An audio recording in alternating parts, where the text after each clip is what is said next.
Record. Please do. It looks good. And Terry, we ready on our end? All right. Well, thank you, everyone. On behalf of North Dakota LTAP, the Local Technical Assistance Program, part of NDSU, it's nice to be able to be with you today and to help facilitate what should be a wonderful learning environment. Really, it's a gravel class that we don't get in college. We don't get at any of the schools. And I know that there are some very knowledgeable people in the group on gravel, but hopefully we all pick up and we all understand a little bit more about why we're doing the project and why the plans and spec call for this meeting today, this morning. We do plan to record the event, and Denise and Dustin will be breaking it out into the segments that Steve has, and that'll be posted. So if you want a refresher on anything, if you have teammates that don't make it today, it's going to be posted. Give us about a week, and then Terry will have access to all of it for you. If you would, if you shut your video screen off, we want as few people on video for bandwidth as possible, but do learn how to kick your video on when you ask a question. So if Steve's online and you want to ask him a question, man, pop your video on and let's have some face-to-face time. Create as much as best learning opportunity.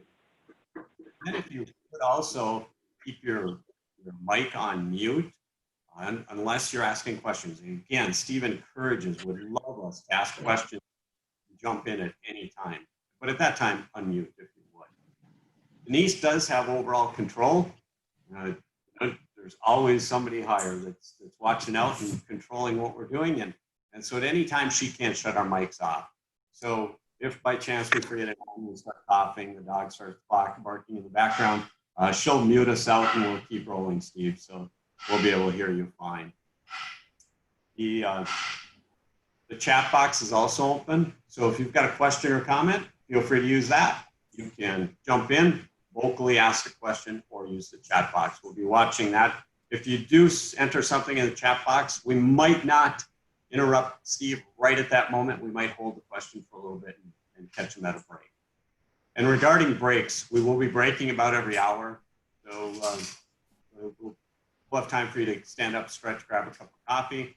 And of course, you can do that at any time. If you do take a phone call in your group setting, step back and be courteous with the others in the room. And then at lunch, we're going to take a break for about an hour. And during that break, we'll completely go off this Zoom event and restart with the separate Zoom event. So with that, I was hoping that maybe Mark Schrader, maybe you could give us a little bit of background just to get us started on what is the project? How do we get to this point? What are we trying to accomplish? If you would, please. Sure. Good morning, everyone. I'm Mark Schrader with Federal Highway Administration. And typically Federal Highway is not very involved in gravel roads, but here in North Dakota we have these roads we call missile routes. The actual term is a transporter erector route. The TE is short for transporter erector. It's a specialized vehicle used by the Air Force. There's over 900 miles of TE routes in North Dakota, and around 300 of those are gravel. Why aren't these roads paved? The gravel surfacing meets the needs of the Air Force and has a lower initial cost and is easier to maintain than a paved road. So gravel is just fine for the needs we have. One of the reasons we're looking at this project where we're adding a calcium chloride into gravel is we're always looking for ways to reduce the overall roadway costs. Calcium chloride in the gravel helps keep the moisture in the road, reduces the loss of the fines in the gravel, and we're hoping it'll reduce the frequency of graveling needs, therefore overall saving money. And Federal Highway's Western Federal Lands has been working with this product with calcium chloride in Montana on the gravel TE routes since 2008. They fine-tuned the process, and we want to learn from their experiences.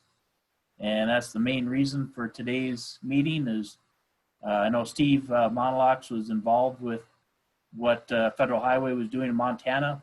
and we want to hear the good, the bad, and get ideas and guidance on how to learn from others' experiences. And this project does have some additional testing above and beyond what we have typically done in an effort to make specifications more consistent. We're including additional testing on the Ward County portion. Ward County has requested the hydrometer and sand equivalent tests, and we'll see how those tests correlate to try to get a more consistent testing.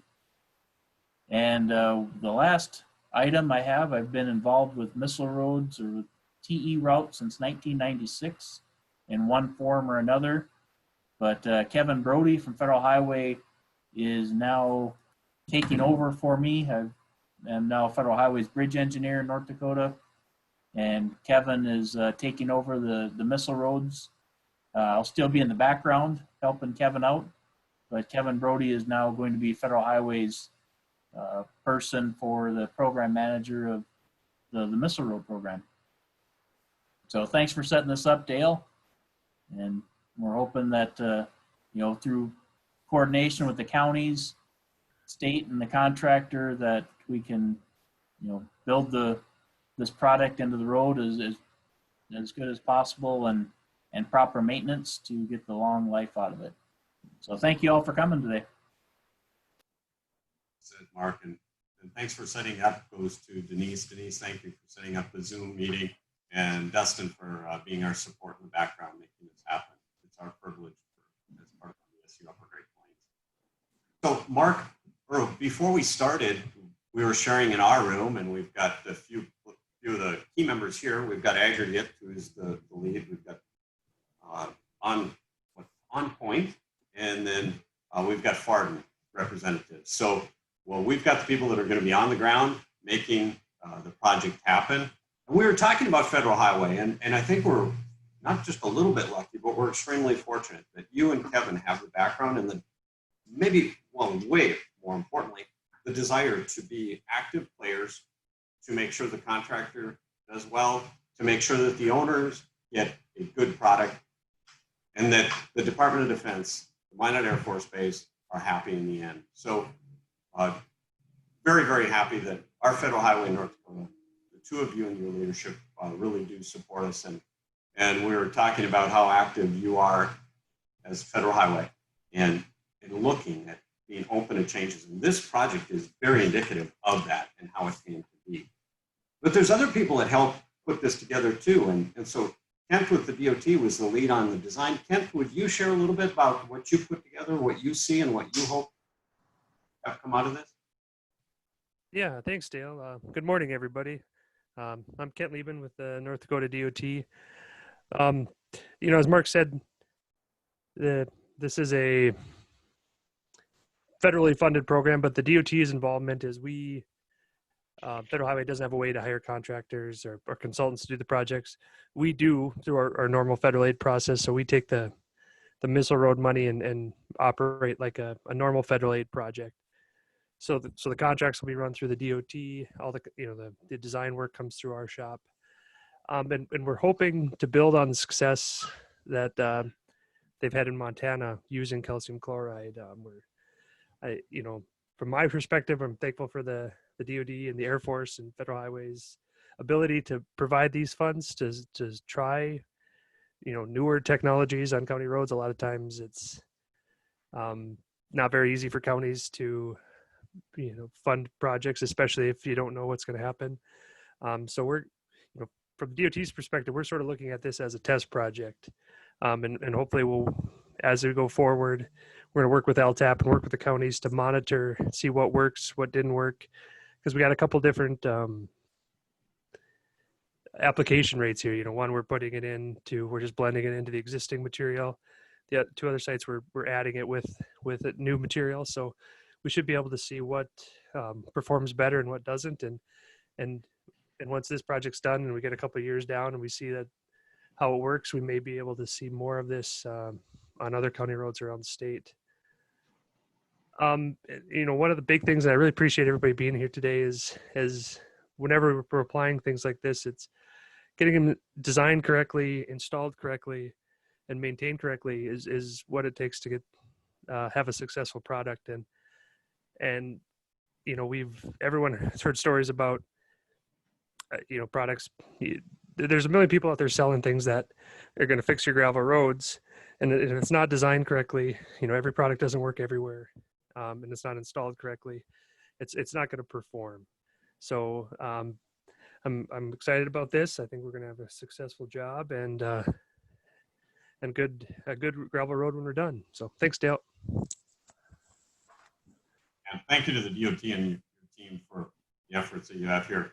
Is there anybody from the Minot Air Force Base that would like to say anything? Hi, I'm Tommy. I'm the civil engineer with the DAR program. I'm just glad to be here and learn as much as I can from everyone. Thank you, Tommy.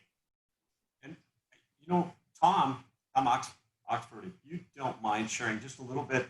Before we started this, we looked at a project that one of my teammates, Kurt Glassel, looked at a couple years ago down in Ludlow, South Dakota, where you'd put down the pellets and blend it in, and it was performing really well last check that Kurt did. But can you give us a little background of what you've got, what you've done, what you've got going for the year? Well, we typically apply the calcium chloride mainly, like you had indicated, to the Montana missile roads. And through the years of trial and error, they seem to have perfected that. And it seems to be reaching out into other areas. And some of the problems that we've encountered is kind of showing up on the job site, and nobody's familiar with this process. So I'm very thankful that Steve offered to do this and answer a lot of the questions before we ever get started. As far as what we plan to do this year, along with the North Dakota project, we do a lot of application in Wyoming and Sheridan and Johnson counties, and we typically do that every year. And then along about July, when the weather's a little better in Montana, we go up and grind missile roads, and we do a lot of work for Anheuser-Busch in their hop fields. We'll do that just before harvest, probably mid-August, first part of August, and a lot of logging roads, mining roads as well.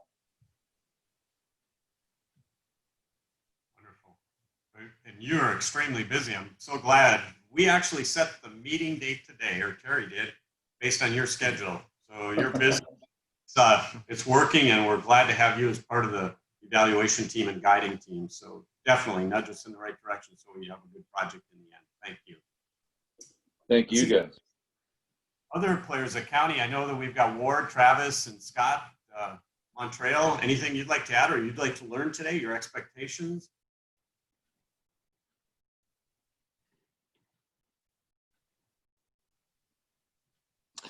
This is Scott, Montreal County. No, we're excited to have the opportunity. We've done a lot of topical application on a lot of our county roads with both calcium, magnesium chloride. So as far as interested to see, as far as the once it's applied, the overall maintenance, we've seen a lot of potholing, things like that on our roads once we apply it. And I know we go in and we'll water and rework that topical application, but just as far as maintenance and things like that with this new process, we're pretty excited to see how that all works. So. Wonderful. Travis, any comments?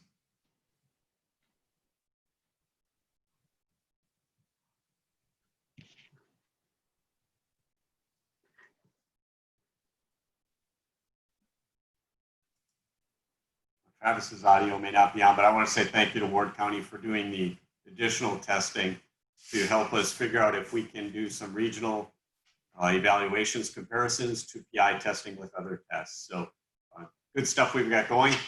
And along with the experts that we've already talked to, we've got the star of the show, Steve Monelux. In the nation, there are a few gravel gurus. The one that seems to stand out above all others is with us today. Steve's got the background experience from the aggregate arena to the road inventory assessments, road work, a lot of experience around the state, outside this, across the country, in Canada. And so, Steve, with that, we'd like to turn it over to you. And if you would tell us a little bit more about yourself, what you're bringing to the table, and then kick us off into a day of wonderful learning, our college level gravel class. Thank you, Steve. Oh, well, thank you very much, Dale. I appreciate this opportunity.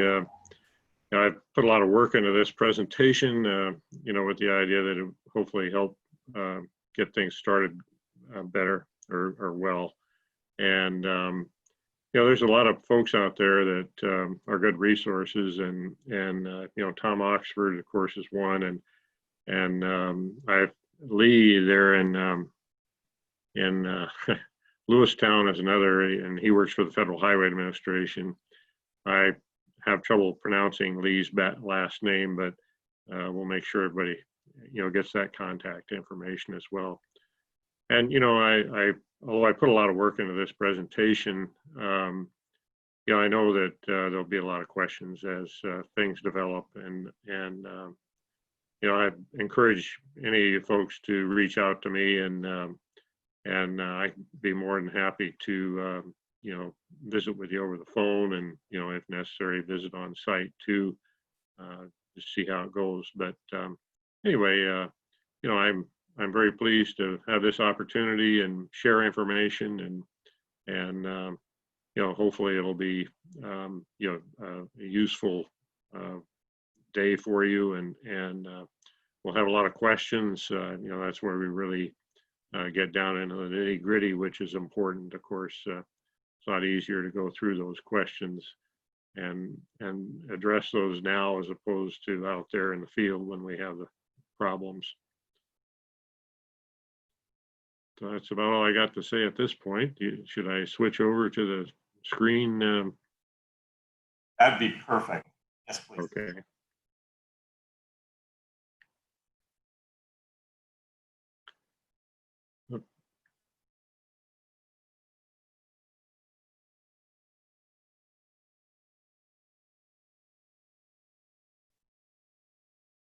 Does that look good, Dale?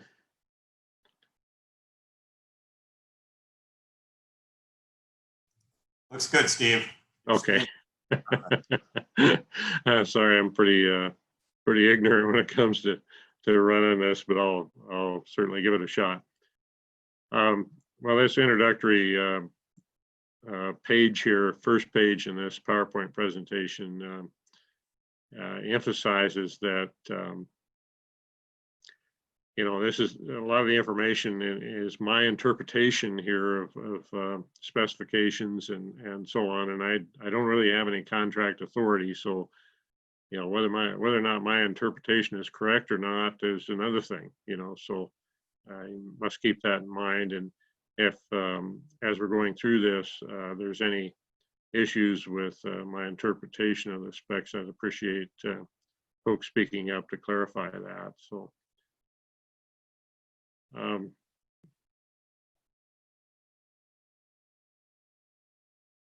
okay, with respect to objectives here, the basic thing is to try and determine how this process works in North Dakota with the specifications in gravel that exist, and determine if the process is cost effective. And unfortunately, that's the cost effectiveness part of it takes a number of years to determine, but that is one of the big objectives, of course.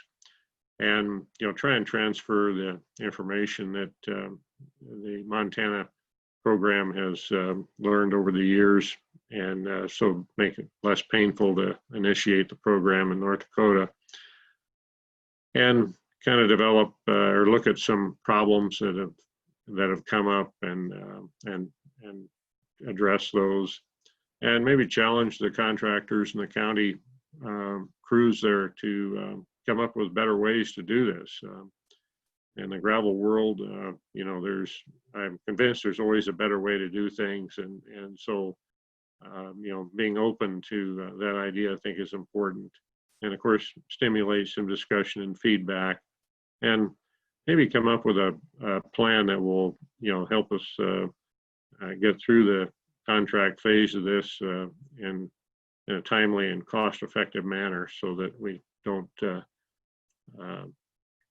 cause any problems as we go along. There's a lot of resources that I use to put this presentation together. A lot of presentations that I've done in the past, and I did have some folks review this, and I got some really good feedback in that area. So, you know, hopefully it's pretty comprehensive, and I have to apologize for the length of it. I did cut it down, but I reached a point where I thought I had cut enough. But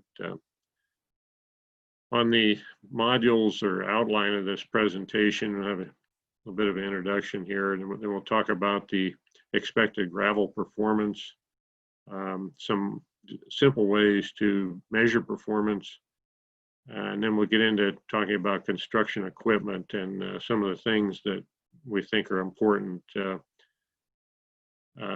with respect to efficient construction processes. Then we'll get into the construction procedure, which will take more time than any of the other modules here, and talk a little bit about quality control and quality assurance and maintenance of the chloride stabilized gravel. The module 5 and 6 will be after lunch if our timing is appropriate, and then wrap up with some conclusions and open it up for questions and so on. One of the things that you know, the Montana Missile Road process did here was, you know, they've been at this for at least 10 years, and they actually built a test road to start with to see, you know, how the process worked, and then the year after that launched into using the process. And what they found, you know, after 6 years, they found that their gravel loss went from a 1/2 inch to 1/8 of an inch per year. And, you know, that's the economic driver behind all of this, is basically reducing the amount of gravel needed, which is, of course, a big ticket item. And also, you know, they found that there's less blading by about 2/3. And, you know, there's a lot of other benefits that exist, and, you know, these are listed here. And I know, you know, you folks with the county that have used mag chloride before, I know you've seen some of these benefits. And, you know, I've, along with a lot of other people, have been around mag chloride and calcium chloride for many years. And you know, one of the things that has been kind of missing in this whole effort in many cases, or maybe in most cases, is an evaluation of just what it's actually buying you. But anyway, we'll talk a little bit more about that. You know, of course, the problems are, you know, it is a higher cost, and that's because, you know, we're not only using a dust abatement product, calcium chloride in this case, but we really need probably better gravel with some clay in it to make this process work well. And it does require some attention to details, and that's, I'm sorry. There we go. And, you know, one of the purposes of this presentation is to explain the details. So, you know, this road here that I have a slide of is in the Bighorn National Forest, which is just south of Montana in Wyoming. And this is a sandy aggregate, and it's being generous to call it an aggregate. It's basically a decomposed granitic material, but we added bentonite to put some clay in this, and we added calcium chloride, and we had this, skid marks on these roads. This is on about an 8% grade, 10 or 12 miles of it, I guess, and I didn't expect this to be successful because I had never tried to stabilize sand with calcium chloride, but this was a success story in the construction phase, but it was a failure in the maintenance phase, and that was because the Forest Service lost funding for maintenance for a year, and they allowed it to get some surface ruts in it that weren't severe, but they were enough to collect water, and things went from bad to worse. So the maintenance part of this is really critical, and so there's another road, more recent. I think this was back in 2000, maybe 11 or 12, in Richland County in eastern Montana. And this had oil field traffic on it of about 400 to 500, I'm going to say illegal trucks every day. And, this is a, type of surface that can be achieved if you pay attention to details. And Richland County did a great job here, and this shows a little bit of raveling along the shoulder, and we'll talk about maintenance of these types of roads later on this afternoon. But this is a tremendous success story, and like I said, I'm sure you've seen this type of surface with mag chloride. With respect to expected performance, I would expect that, given the fact that this is the first job that we're doing and the materials that we have, I would expect that our performance on our roads that we build this summer will be less effective, but we'll see. The sandy gradation in the in-place material is a real problem. And there's not much of a clay content, or basically no clay in that material. And, the construction process is we'll have some growing pains, getting through this initially. And what I suggest there is, as we build a section each day, we keep an eye on that after a day or two and make sure that it's performing like it should. And if it's not, that we make some changes. And so, again, it's a paying close attention to the details. And the consequences, of course, lower performance are, greater performance problems, like you'll see dusting and washboarding and raveling and that sort of thing, and more frequent blading needed, and more frequent gravel replacement, down the road, of course. I want to talk about gravel quality in terms of the gradation of the rock, and to make this discussion meaningful, I like to use a plot that shows percent passing on the left here, and sieve sizes they're in millimeters here, but we'll talk about inches. Here we have a gravel spec, and of course it's 3/4 minus, and we down to the 200, and then we have some plasticity or clay in the material, and also some fracture. And when we use this table, what we do is we plot up these results. So 3/4 inch is 19 millimeters, so that's where the 3/4 inch sieve would be, and then the 3/8, the number 4, and these dots that are in here are basically the percent passing that correlate to the sieve size above. Like the number 16 sieve has 25 to 42, so 25 here and 42 here. So we go ahead and we plot all those, and then we connect the dots, and we have what a lot of people call a gradation envelope. And it's basically a plot of the upper and lower gradation limits. And when we crush material, we want to have material within those limits. And if we crush material right down the middle of the spec, that would normally define the best material that we could have. And And, you know, if we had an average gradation down the middle of the spec like that, a lot of specifications would give the contractor a bonus for being down the middle of the spec. The reason I like to use this plot is because if we have material down the middle of the spec and we have enough clay, we know that's going to perform well just based on experience. If we have material that's on the coarse side of the gradation, in other words, it's a rockier material, there's less passing the finer sieves and so on. There's a greater percentage of rock in this gradation. We'll see raveling problems.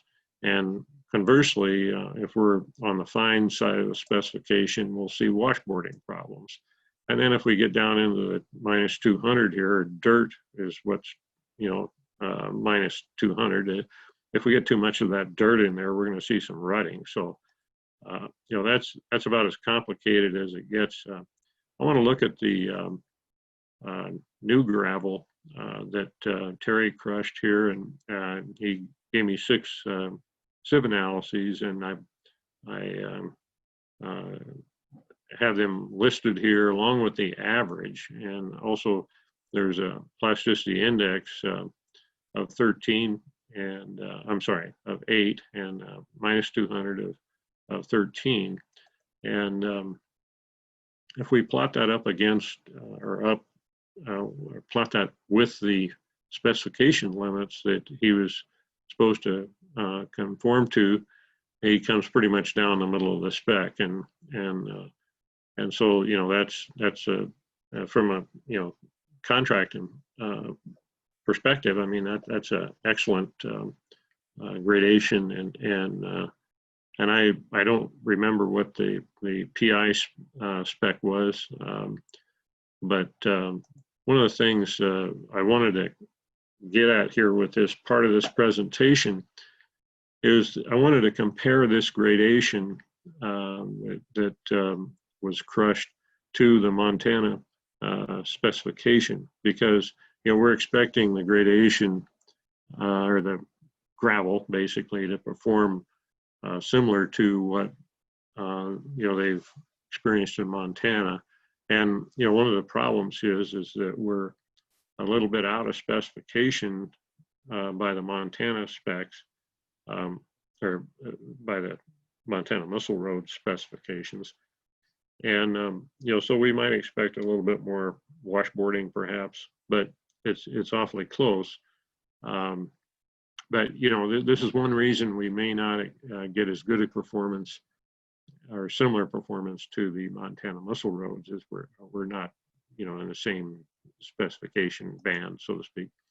One of the things that's convenient to use for judging whether your 200 and the PI is, you know, in the right range, and this is often referred to as the binder part of the specification. Well, it's not really part of the specification. It's a combination of 2 specification limits, the P200 and the PI.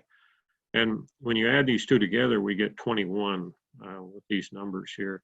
And that's normally we have a pretty good amount of binder if we're in the 20 to 25 range. And so, you know, this looks pretty good from that perspective. Might be a little bit on the low side, but you know, this is not rocket science. It's not exact. So, you know, this may actually perform quite well. I just don't know, but this is just an indicator. One of the takeaways from this is that we might have, you know, somewhat more dusting, washboarding and blading than some of the Montana Missile Roads. And, you know, because this is a little bit lower than we're used to, but, and the gravel has a bit more sand, you know, so, and I'll explain what I mean by chloride leaching in a minute, but that's when we have chloride leaching, the life of your chloride is reduced and you get more dusting and so on. So if you wanted to improve this gradation, you could add 1.5% bentonite, or you could do a lot of things, but you know, this is one way to get more binder into the material, and this will, you know, have these kind of benefits by doing that. you know, I've got quite a bit of experience with this over the years, and so I'm pretty confident, you know, that this is a good number. But there are test methods to use to refine that. And there's various ways to do this bentonite addition, and we'll talk briefly when we get into the maintenance part of this presentation about how to do this. But you can add bentonite with a water truck using bentonite slurry and so on. So one of the issues that we have is that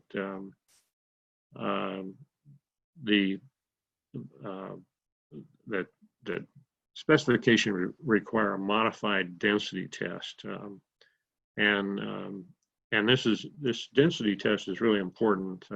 This is a laboratory moisture density test. Some people call it a Proctor test, and this modified process uses a heavier hammer, and so you get higher densities than the standard process. And at this point, the consultant that did the investigation for the Federal Highways has just done a standard density test, and so a modified one needs to be done.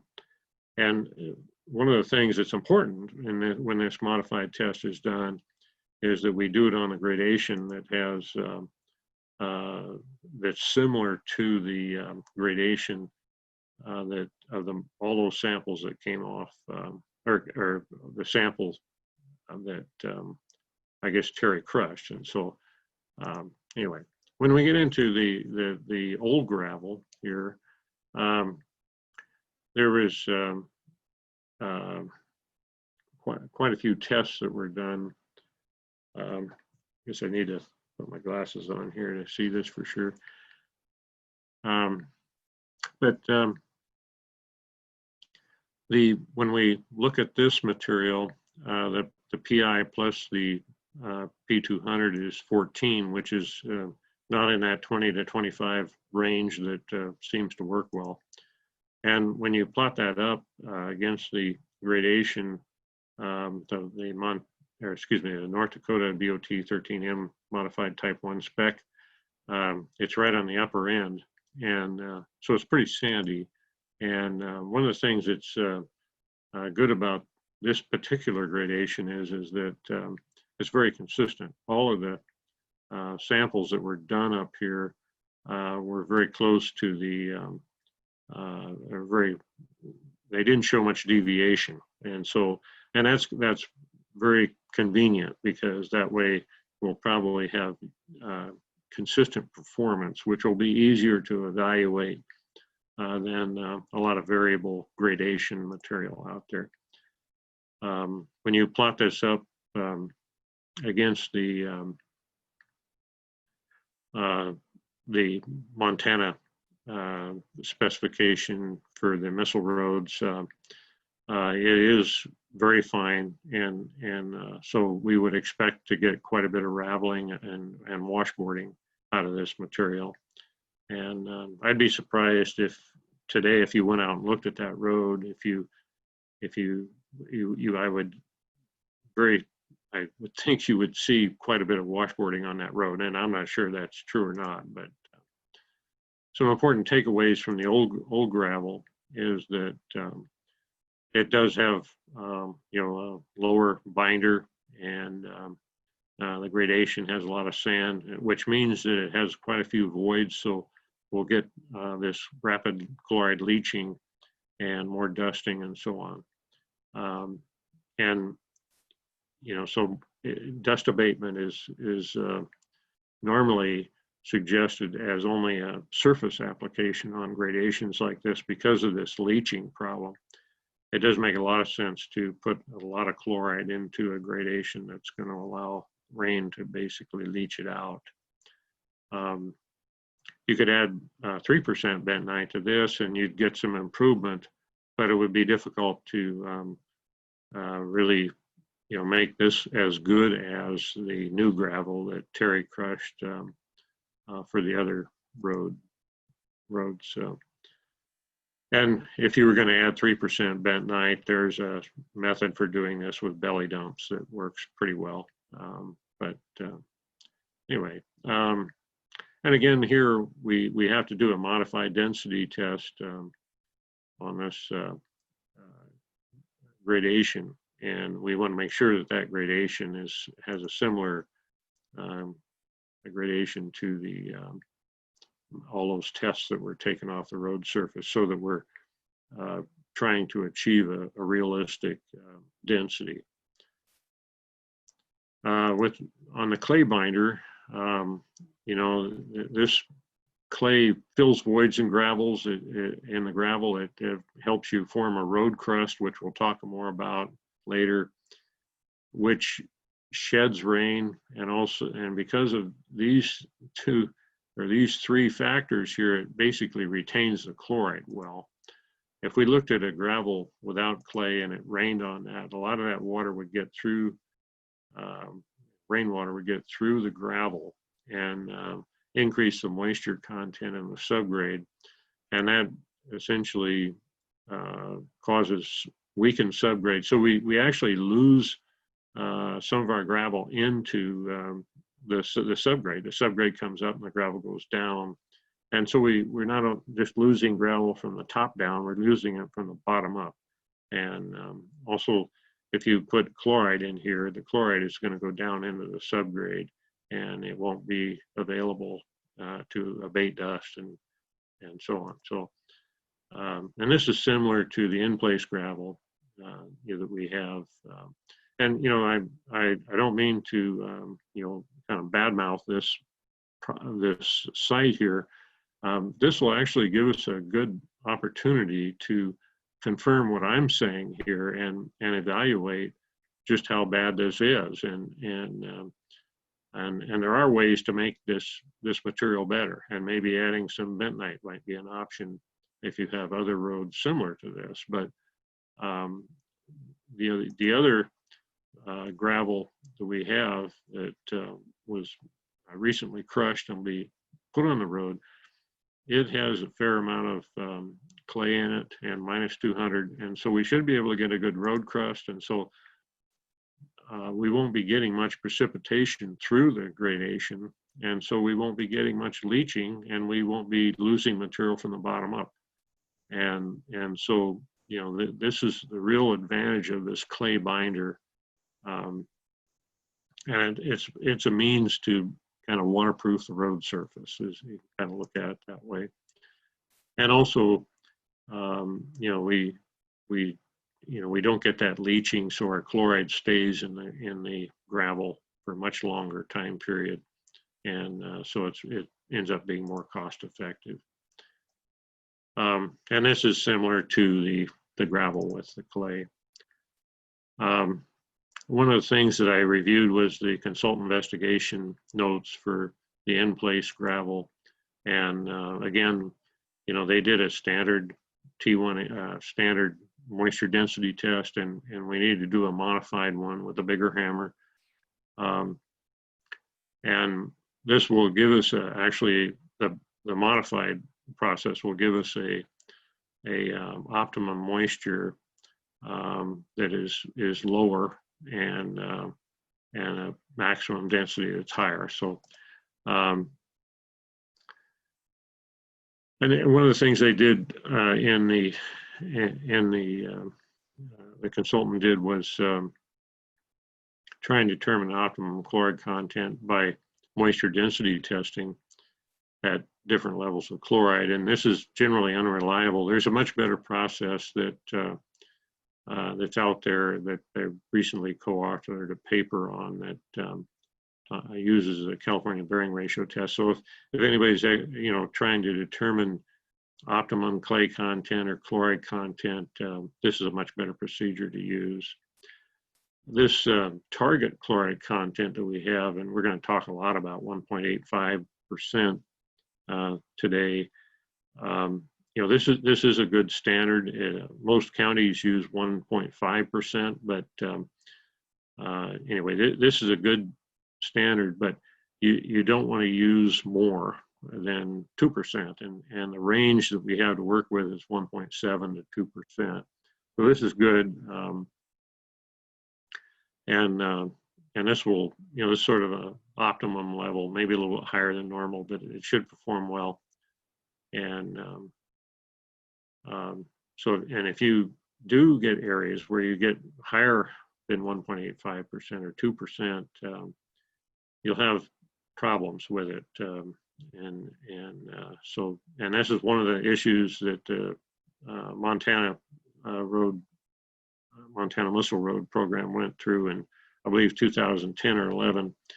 And they had areas where they were putting 2.5% in their gravel, and that material retained so much chloride, and it was done late in the year, that the roads couldn't actually be compacted because they were over optimum moisture, and they wouldn't freeze up because they had so much chloride in them that is, will reduce the freezing point of the material. So they rutted throughout the winter. They had tremendous public relations problems. So the sandy gradations, with the low fracture content and low clay content, should have more of these types of problems. And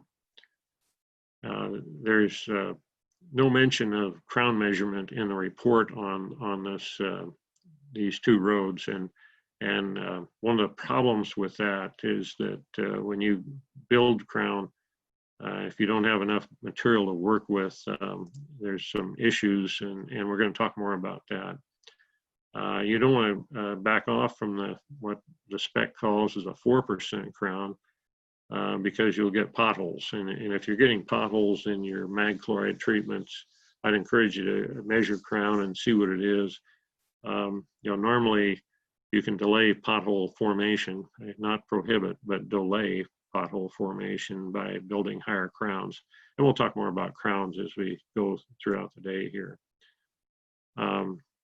So this fly-in here was basically to suggest crown and thickness measurements on this road to make sure you have enough gravel to build the crown, and kind of address that early on.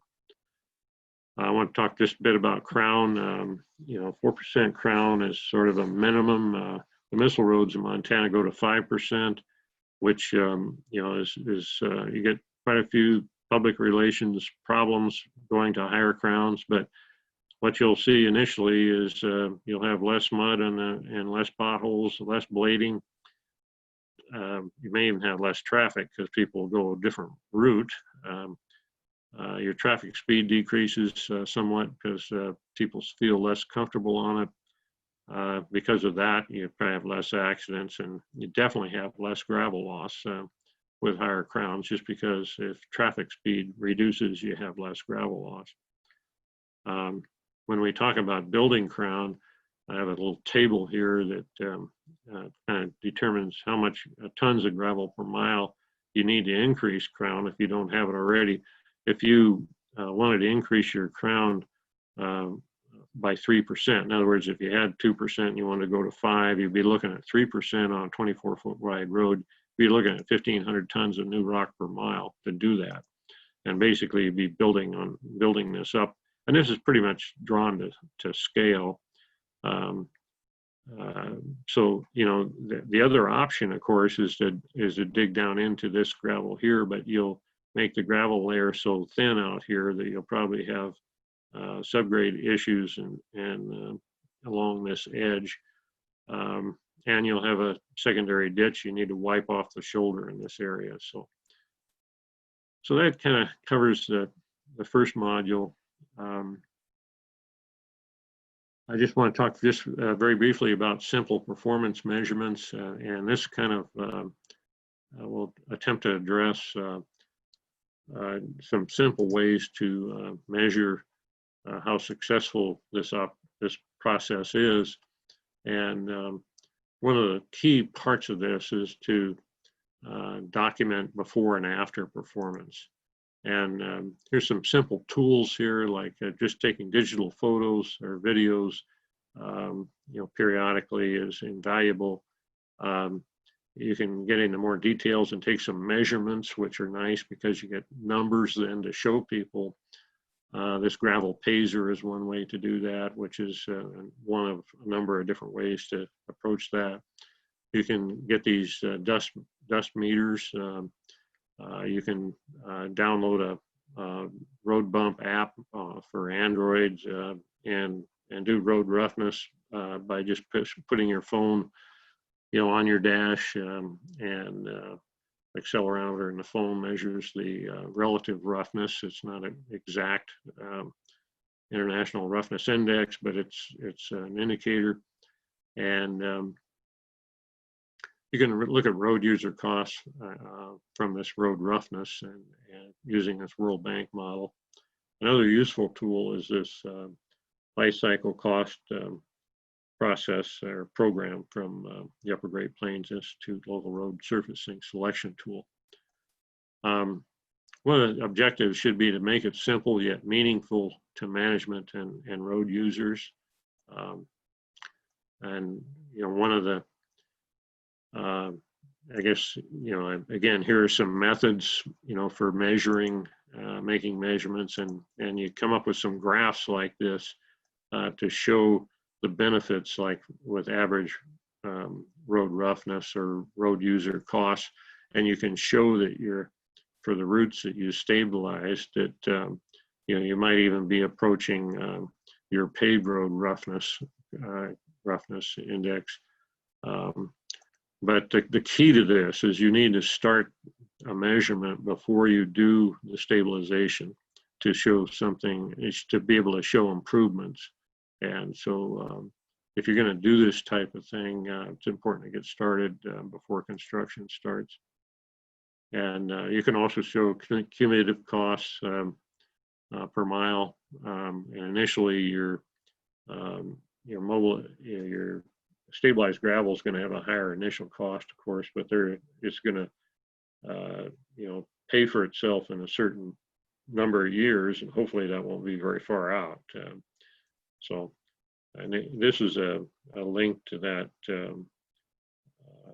surfacing selection tool, which is extremely user-friendly. I use this without reading the instructions, which is sort of how I do things. And it gives you life cycle comparisons over a period and number of years here, and looks at your cumulative cost. And of course, these bumps in the curve are maintenance and your more frequent maintenance and so on, versus gravel with clay and dust abatement.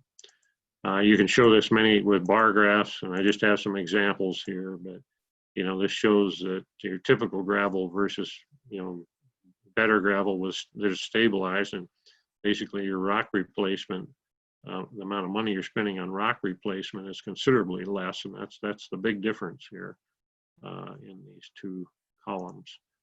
You can look at reduction in gravel replacement, just very crudely. This can be a very quick and dirty analysis, just looking at the number or the amount of crushing that's been done at different time periods, and the tons of rock used on new roads, and tons of rock left in the stockpile before you start a new crushing. And you can look at the tons of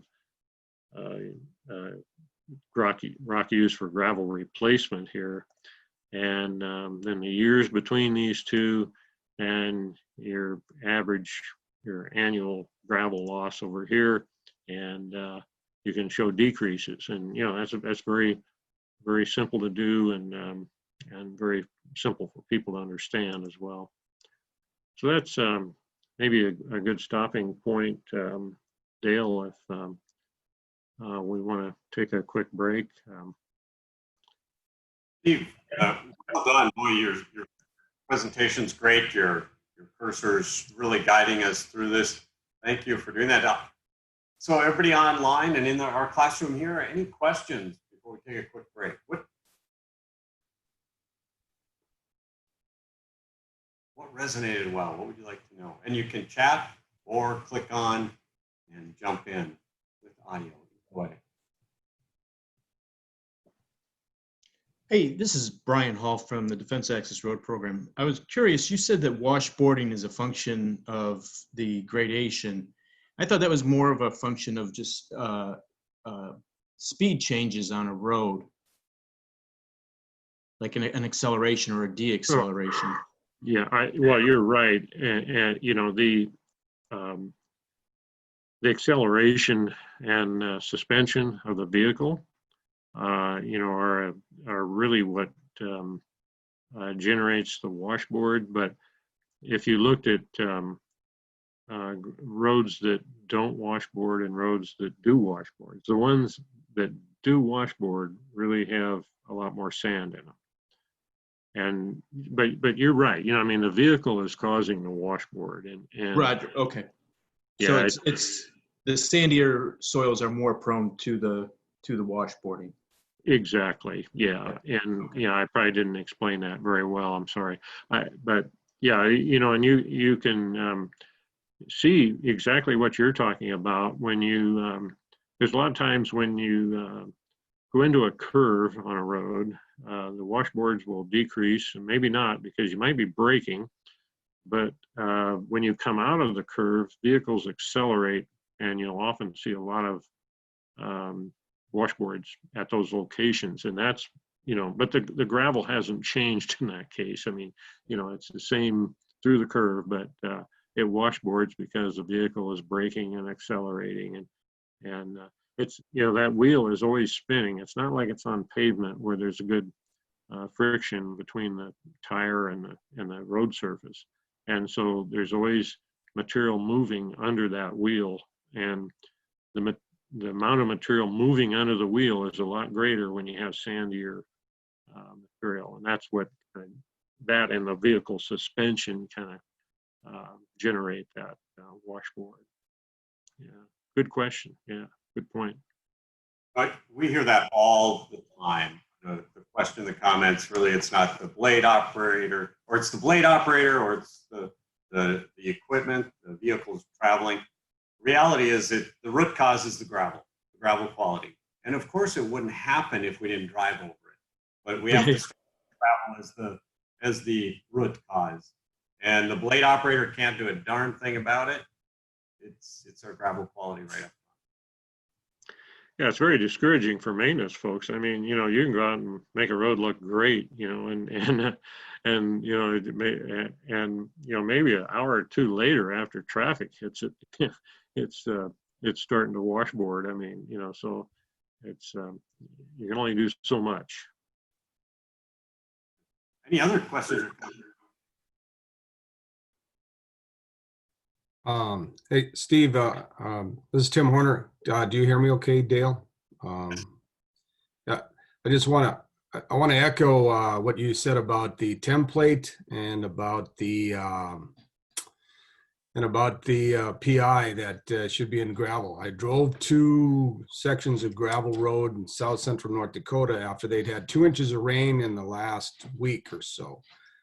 There was no template in the road, and it was flat, and there was probably every quarter mile or even closer, there were soft spots where actually the gravel had punched into the subgrade. And everything you said that would happen was happening. You know, the water was going through, and I grew up in this area, so I do know that the gravel there did not have a PI spec. I do want to echo what you said also about the, you know, the Department of Defense roads is just coincidental. In 1978, when I graduated from college, my first project for North Dakota DOT was missile road graveling for the Grand Forks Air Base area. And it was a similar project up there. So it's just really kind of odd that you know, we're still covering these things, but it's improved so much, but it took a long time to do that. One other point I wanted you to make maybe is that in the days when I was laying gravel down for missile roads, it was basically the class 5 spec out of North Dakota DOT. And the world was using class 5 under pavements, so then they were putting it on surfacing for gravel. And there's 2 different concepts, isn't there? Here you do under pavement, you want it to drain, but here we don't want it to drain. We want it to be more waterproof. Am I correct about that? Absolutely. Yeah, that's an excellent point. Yeah, very good. And the Yeah. specs all the time too. An awful lot with our PI and picking that out. So with that, let's take a 5-minute break. I am showing right now 10:03 at 10:08. Let's be back. Stretch your legs and come back with questions, comments, and then Steve will get started again. Thank you, Steve. Thank you.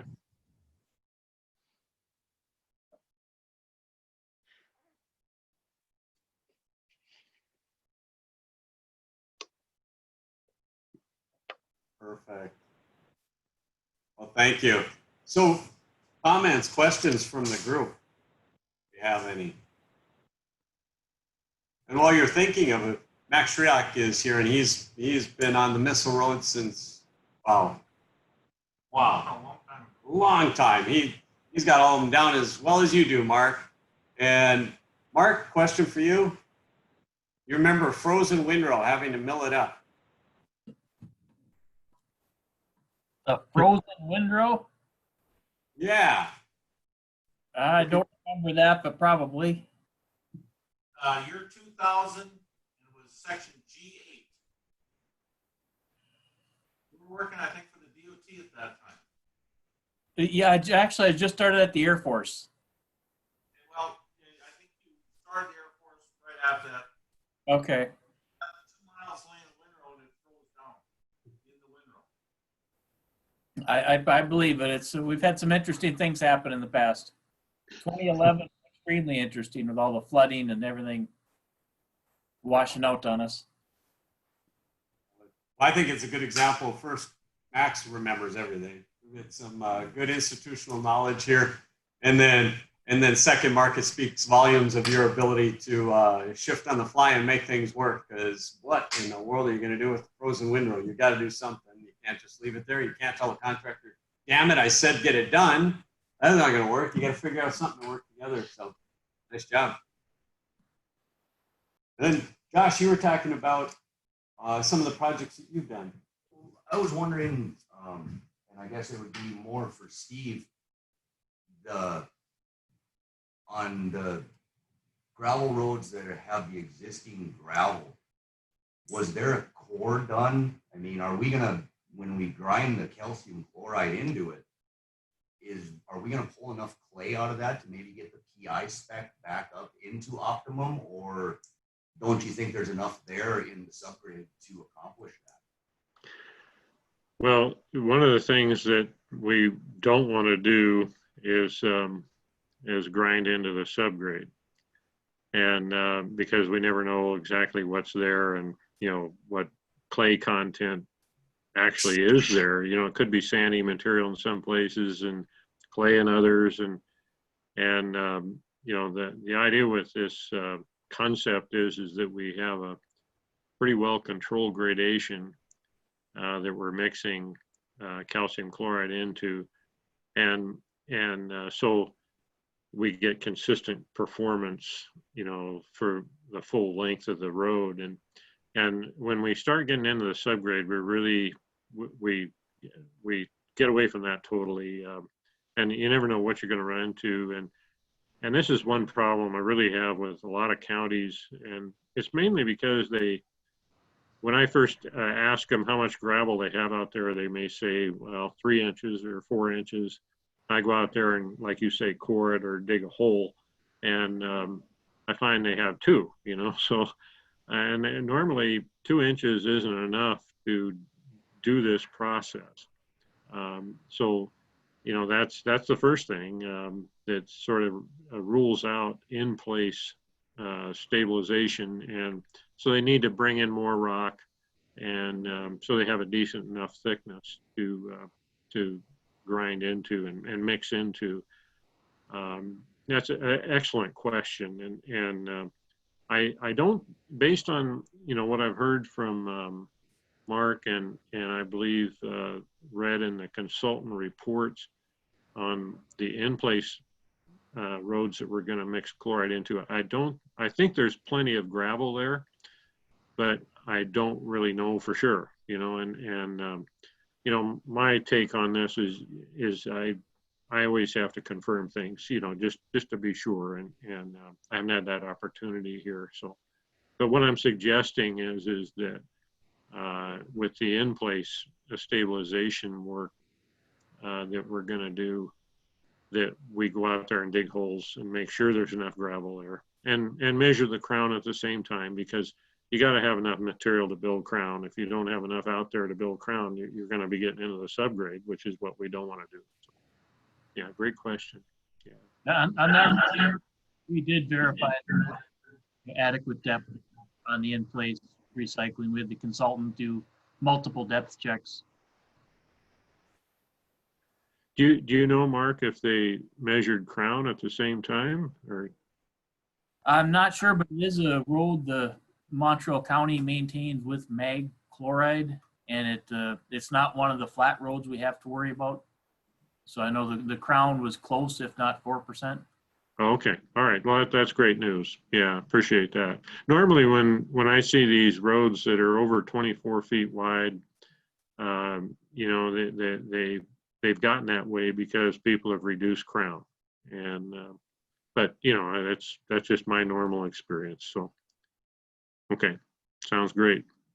Some of the discussion in our room here is that there may not be enough, and great, Mark, that we checked up front, but the recommendations here that we check again. It's always better to measure twice and cut once. So those are great suggestions. And then Josh, not to throw your idea with blending that base in, because what Josh has done in some of the roads that he knows well is pulled some of that clay from the base and blended in for have remarkable roads.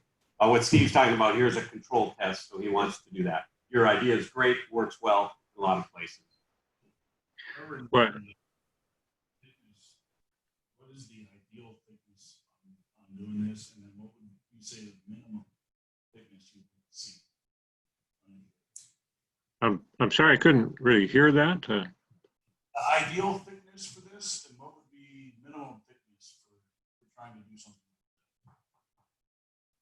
So in other words, how thick a calcium chloride stabilized gravel section should we have when we're switching from topical to stabilization?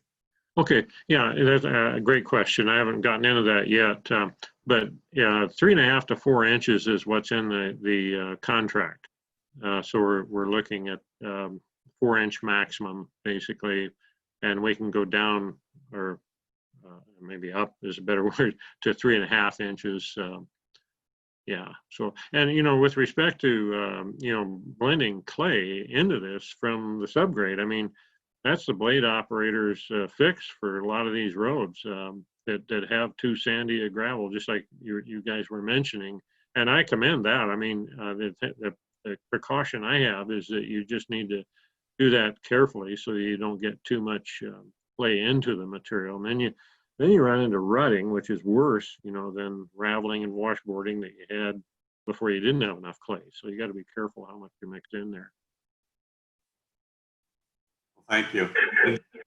One more reminder of who's in our classroom today. So Terry Sanders, big thank you with Aggregate for setting all this up. And then we've got Josh, who's putting the material down, and Max, who's got tons of experience with Aggregate. And then we've got Ryan and Connor with Farden. They're going to be doing the blending in place. So we've got the players here that are actually going to be doing the work on the ground, and some are listening from afar. So big thank you, Terry, for doing this. And Steve, yeah, this is great. You know, I appreciate you guys all being there and participating, and tremendous opportunity to make this meaningful. So that's great. Should I go to the screen share now? That'd be wonderful. Please do. Okay. All right. Okay. Well, are we good? Yeah, looks good. Okay. I want to get into construction equipment here and talk about the list of items here, mainly because there's some things that I think can be improved or normally could be improved, and I want to talk about those. And yeah, a lot of these things really aren't very you know, costly improvements or anything. They're just kind of some important points, I guess. So we'll talk about the water truck, the blades, and the spreader, reclaimer, rollers, and we'll talk a bit about pug mill and feeders as well. One of the things with water trucks is the uniform spray pattern. Moisture content is very important with this chloride treatment, and I'm going to be kind of beating that to death here over the next hour or two. And if you have a non-uniform spray pattern, that's going to cause us problems. And I'll explain that. And intersecting spray patterns are a real problem because that puts down a non-uniform application. And it's nice to have water points that are close by, so you're not holding up your whole construction operation based on filling up a water truck. And I like to promote the use of front spray heads. And these two photos show some a water truck, and one with a spray head that's got a good fan, good uniform fan on it, and putting down quite a bit of water. In this case, it's sort of a rain type application where it's up in the air, and so there's all kinds of ways to do this. I like these spray heads that have adjustable openings, so you can control the width of the fan, the amount of water coming out. If you use these Victolic elbows, you can angle the head back and forth, and also twist it, of course, in those, and those are pretty handy. There's a number of different manufacturers. The one that I have shown here is this particular one, but they're real handy. This is what I would call a pore watering, a pore spray head. It's basically a splash plate, and you can see you're probably putting down a lot more water in the center of this than you are in the outsides. If you look at the total width. Here's another example where we have intersecting sprays where you're getting a lot more water here, and you're wasting a little bit of water out here. And if you're into mag treatment, topical mag treatments, this is extremely important. If you pre-water your road with a spray pattern like this and you come behind with mag treatment, you're not getting any or very little penetration into this material in the center of the road because it's already full of water. So, your mag's going to flow off to the edges. So, this is kind of what you should have a uniform pattern. One of the problems when you're driving forward like this, if you're running over loose material, you're compacting the material in the wheel tracks, so you don't get as much penetration there as you do outside the wheel tracks and between the wheel tracks. So, and the surface delaminations, this is a photo of that where we basically are putting a moist, well mixed chloride layer of material over an area that has a dry strip down the middle of it, and you get this delamination issue. With respect to water points, you got to be able to pull water from a decent height with your truck, or pump it from down below. But having an efficient water point is a good idea, because, like I said, you don't want to be holding up your reclaimers and your rollers and your blades and everything else because you're waiting for a water truck. Here's an example of a front spray head, and you get more even penetration on a loose gravel surface this way. The driver can compensate for some crosswind if you have that, and he can also water one lane. He can see what's going on, and he can avoid overwatering windrows, and he can better saturate a surface because he can kind of see how much is running off a lot easier than he can looking back through his mirrors. With respect to blades, I suggest people use slope meters, even though they may have grade controls like most blades do anymore. Carbide cutting edges, I think, are a good idea. We'll talk a little bit about those. Some people have some drawbacks with those, and there are some drawbacks with those, and moldboard extensions. This is a type of slope meter that I think is good to use. It's very visual. You can just glance at it, I mean, for half a second and you know where you're at.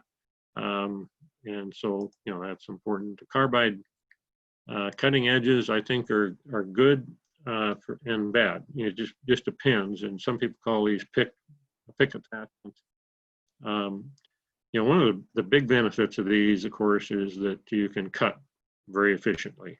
And there's no wear in the center of your moldboard cutting edge because these just don't wear out. So if you're looking to build a really decent crown, you know, these will, you know, give you that. You know, one of the concerns with this is that they can promote some segregation, but most of the, you know, time that can be solved by adding moisture to your gravel.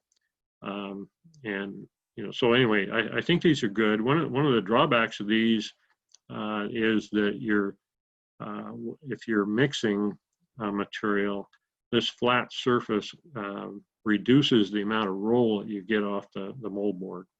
And so you have to make more passes to get, you know, better mixing with this type of a moldboard attachment.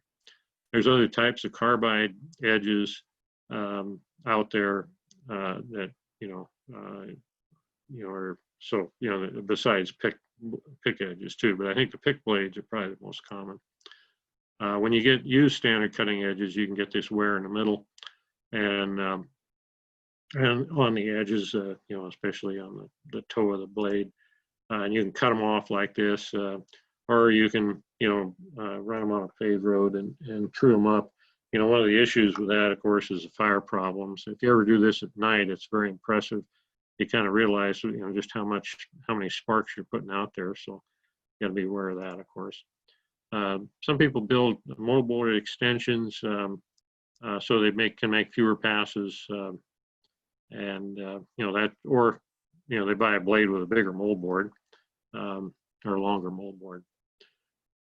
Talk a bit about the dry calcium chloride spreaders. There's, you know, the whole idea with this was to get a uniform and accurate spread so that we have consistent chloride contents in the gravel. And there's various types of spreaders. Here, I'll just briefly go over some of those and then talk about, you know, some of the unique characteristics of calcium chloride itself, being that it's corrosive and you know, these, if you have any kind of moisture within the chloride, it starts to stick together and cause spreading problems. Chloride dry calcium chloride will attract about 10 times its weight in water. And so it's very moisture hungry, you might say. And the chloride dust, and there isn't a lot of dust, but the dust that comes off of the dry chloride sticks to everything. And so this causes, you know, problems with any kind of electronic devices, you know, but the daily equipment washdown is really important to take care of that. Here's a typical type of spreader that I think you'll see out there. Spreading one lane at a time, and there's a little bit of dust here. It's not especially harmful to you. I mean, I wouldn't breathe anything except fresh air if I could avoid it. But you know, I mean, it's not like you know, a quick lime or something like that that'll burn your throat.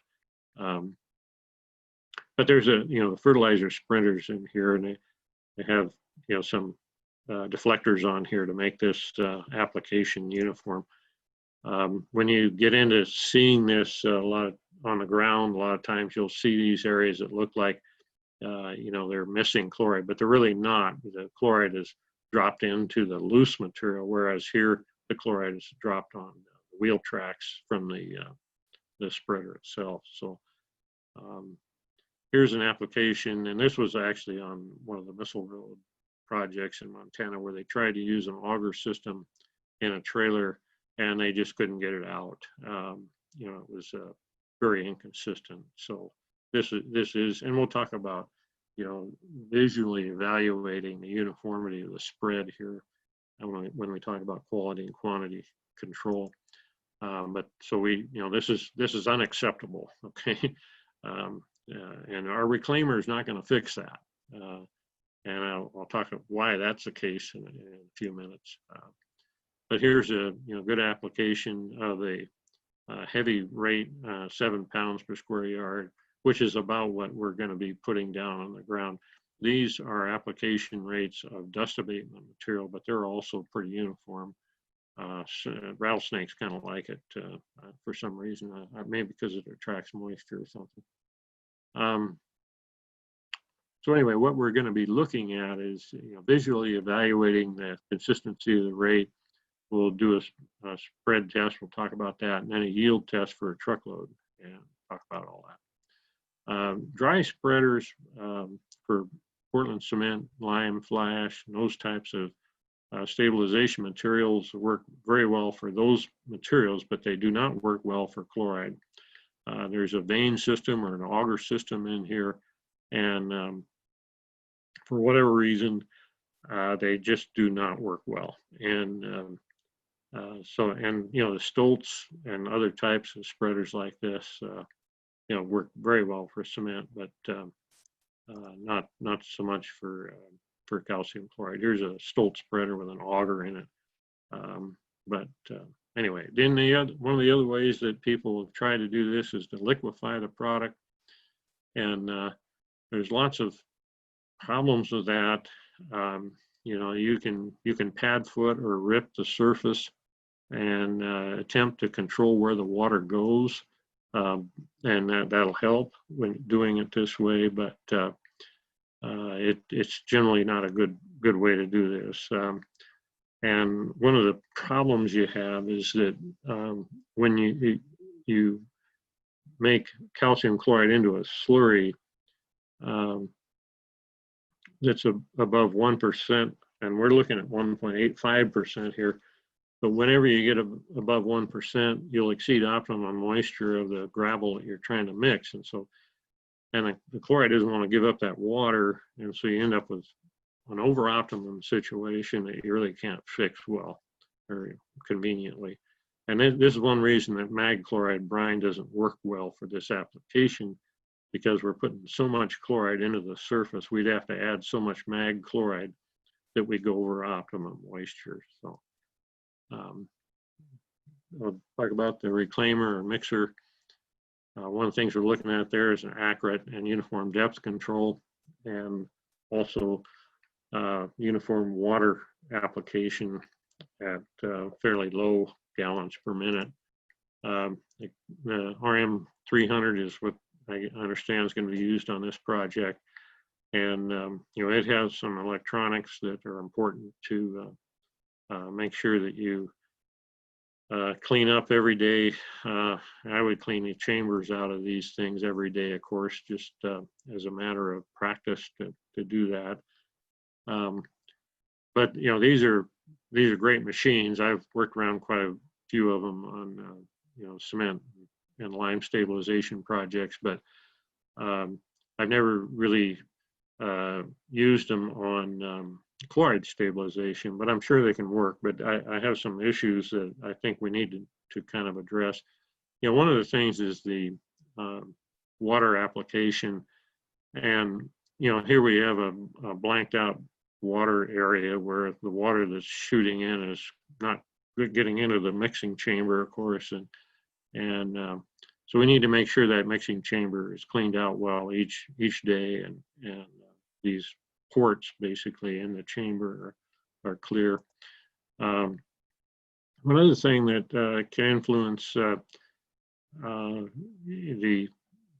depth is basically the tire pressure in the tires. And this isn't a cat reclaimer, but I used to measure that this height of this rim, because if we have a low tire, we're gonna grind deeper, and so that's important to kind of keep an eye on that. With respect to low water application rates, the typical cat reclaimer nozzles, like you see here, have a large orifice which is great because they don't want them to plug, and a lot of times your water pushing through these systems contain the sand and so on, and they can get plugged up. Just a side note, I mean, if you want to buy cat reclaimer nozzles, you can buy them a lot cheaper through this organization that actually makes the cat reclaimer. Buy them. But the GPM, a gallon per minute that we're looking for, if we're looking for adding 1% moisture to our aggregate, which is not much, our optimum moisture of our gravel is normally around 5.5%. And typically, in-place gravel will have around 2 to maybe 3% moisture. It just depends on when you're doing your work. In the middle of summer, it'd be less. But what I did here was figure that for calculation purposes, that for every 1% we add, and if our reclaimer is going 2 miles an hour, for those conditions, which is, that's 176 feet per minute, we'd be using about 5 gallons per minute per nozzle. And one of the problems with that is that the nozzles, these particular nozzles in most cat reclaimers I've run across, they're meant for a minimum flow of 14 gallons per minute at 5 psi, which isn't much. So what's going to happen is if you're only adding, 1% moisture, which maybe you're adding 2%, which would be 10 gallons per minute, but I'm afraid you're going to starve out your water, some of the nozzles in your spray bar.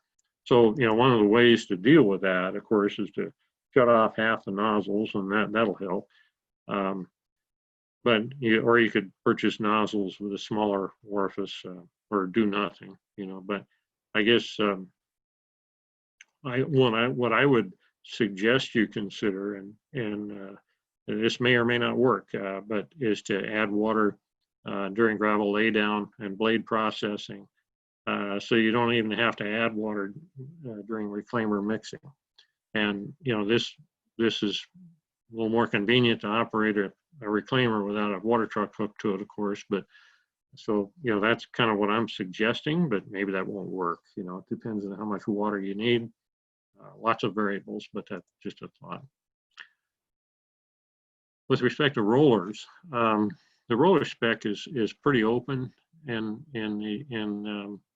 this SP 892, which is the reclaimer specification, or the stabilization specification, I'm sorry, refers to the standard 2014 North Dakota specs.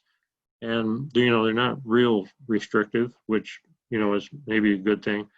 But anyway, we'll talk about the spec review, and we'll talk about 15-ton or larger rubber rollers and ballast, tire pressure, advantages of rubber rollers, problems with steel wheel rollers, and then the best use of steel vibratory rollers. Now, the towed pneumatics are real handy because these are fairly low cost and they're readily available. And one of the issues with these is you got to turn them around, find places to turn them around, which could be a problem. A lot of counties, when they first start doing chloride stabilization, they start with a towed pneumatic roller, and before long they either rent or buy a self-propelled pneumatic roller. And there's lots of advantages of pneumatic rollers, so we're going to talk about pneumatic rollers quite a bit here. The little ones like this that are meant for chip seals, of course, get some rolling done, but they really don't get much done per pass. And one of the reasons is they're light to start with and they're narrow. When you get into the bigger rollers, it's much more efficient compaction. And one of the problems I've seen is that the stabilization operation can outrun the rollers. And so they have to get more rollers, and so you're having trouble meeting density. And if you're having trouble meeting density, you're going to have trouble meeting the 1/2 inch in 10-foot surface tolerance, which is a straight edge across the road surface. And so this roller thing is sort of the painful learning process for a lot of folks. They end up going to pneumatic rollers, heavy pneumatic rollers, most all the time. Steel vibratory rollers, sort of the standard of the industry for compaction, and one of the problems of those is that material can stick to the drums. We'll talk about that in a minute. But these can have a lot of capabilities with respect to varying the amplitude and frequency, and of course the speed that you run them. In the specs, they have a limit of 1 to 4.5 miles per hour, and speed is really important with any kind of rolling, whether it's pneumatic rollers or cadfoots or whatever. You need a certain amount of you need to run them fairly slow to allow the material under the roller to basically reorient itself during compaction. And if you run too fast, it's not going to give you the same compaction as running slow. And you can determine that just by putting a nuclear gauge behind a roller and checking it out, how with fast rolling and then with slow rolling, and confirm that if you don't believe it. The 15-ton or larger rubber rollers, this like a 26, 27-ton roller here, those are very efficient at compacting the 4-inch lift that we're talking about here. So I want to talk about the advantages of rubber rollers. One of the things is they don't bridge over areas like a steel drum would. It kind of needs and confines while compacting, and there's less pickup of gravels.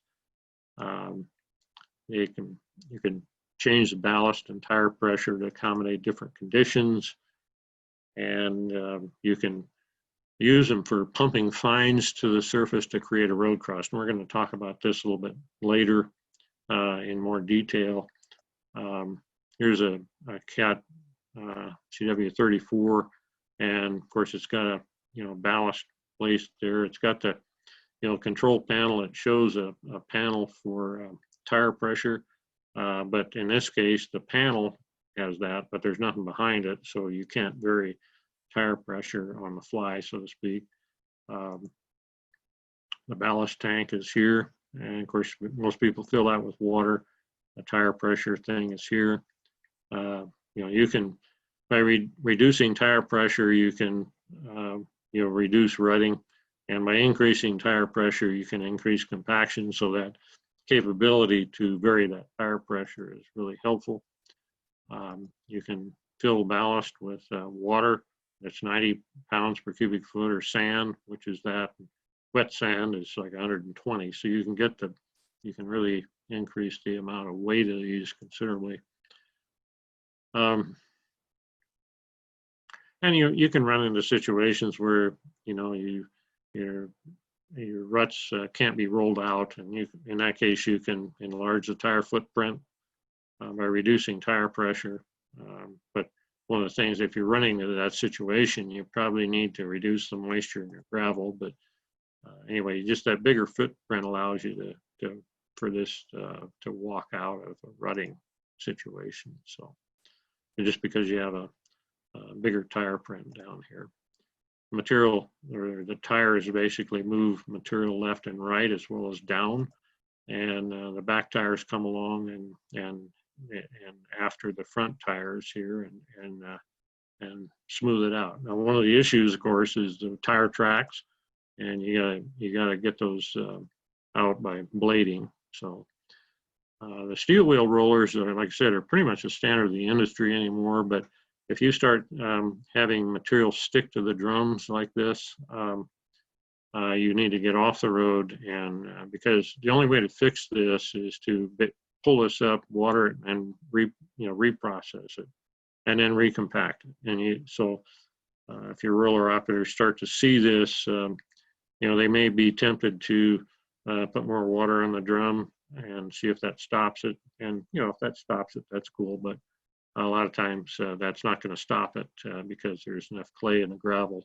to make that stick to the drum. So, and if you don't do anything with that surface, you'll end up with potholes down the road like this, and basically you're kind of building potholes into the road surface. One of the best I think uses of steel wheel rollers is for finish rolling, and this helps you meet this 1/2 inch and 10-foot surface tolerance, and you can also you know, build a road crust at least out of the gravel that contains clay, you know, by adding water and then actually doing a fast pass at high amplitude, low frequency. And you'll pump the fines to the surface, which will, when that cream, so to speak, dries out on the surface, it'll, you know, be quite hard and durable and waterproof your gravel layer, basically. Talk a bit about plug mill and feeder bins. You know, there's some things, well, things to think about, like paddle and chamber wall clearance, and this kind of influences how much material is built up on the walls of the plug mill. And of course, the mixing level and mixing time in the chamber is all, you know, is another factor. And you know, one of the convenient things about, you know, doing the plug mill approach is that you can get the water exactly where you want it and control it during mixing, and it's very uniform. And you know, one of the issues, of course, is the daily cleaning of the mix chamber and feeder bins and electronic sensors and all that sort of thing. Here's a plug mill where they're adding bentonite, and they're actually adding bentonite to the rock at the gravel pit, and they should be, in this case, adding water as well. And I'm not sure why they're not doing that, but that's, I mean, they have spray bars and everything up here, and so they could be doing that. Here's their feeder bins, and they have cover here because this is the feeder bin that gets the bentonite. They don't want bentonite. I mean, chloride is a real problem, but when bentonite gets wet, it's even maybe a worse problem. But there's electronic sensors and everything in here that need to be cleaned up every day if you're adding chloride. Here's a portable plug mill, and inside of the mixing chamber, you know, you can vary the distance, the clearance between the wall and the paddles by based on when, you know, how fast the paddles wear out. They have holes here where you can move those paddles out. But you can, you know, I don't know if you can see in the photo, but there is a fair amount of material down in the bottom of this chamber. So that's, and you get that on the walls too, where you're adding clay. When you have clay in your gravel and you're adding water, you're going to get material built up on the walls. So that clearance between the wall and the paddle is really important. In this portable plant, they have a water pump here. They hook up to a water truck, and they have a spray bar inside the, now here's the spray bar inside the mixing chamber. So maybe some equipment and procedure changes to consider. You know, front spray head on a water truck, perhaps adjustable flow width and angle spread on the water truck, maybe some smaller nozzles for the ROM-0300, or maybe, you know, getting all your water into the gravel before you mix it, which would allow you to not have to add water during mixing. Carbide edges on your blades, and understand using a 14M, and I'm kind of hoping that it has a 16-foot mold board instead of a 14-foot one, and some heavy self-propelled pneumatic rollers. So anyway, that's that's that module, Dale. I don't know if it's a good time for a break. This next session is fairly long. I'm a little bit behind, I guess, based on I'm thinking, but whatever you want to do, Dale, at this point is good for me. Let's take a couple minutes just to stand up, stretch, and so just 2 to 3 minutes, and that'll give us time to ask questions when we come back. Okay, very good. I'll be right back. And, you know, on your 14M, it does? Okay. What about cutting edges? What do you use for cutting edges? Oh, we have a set of carbides and just Oh. Okay, great. Whoops. No, I guess I'm sorry, Dale. Are we ready to go? We are. Any other? We are. It looks like we're good for questions in chat. Thank you, Steve. Okay, all right. Well, now we get into the construction procedure, and oh, here we go. All right. We'll talk just briefly about a work plan, weather conditions, getting our 4% crown. Steve, you're like to share. We see you. I'm sorry, Dale. We see you, not your screen. If you... Oh, really? Okay, I'm sorry. Let's see. Not sure how to get it back. Share screen in the bottom. You know, I must have, I may have to relaunch or something. I'll minimize that.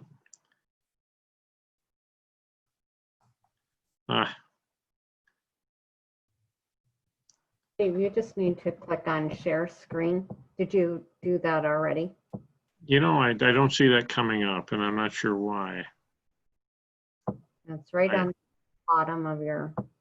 Yeah, I must have lost the connection or something. Huh.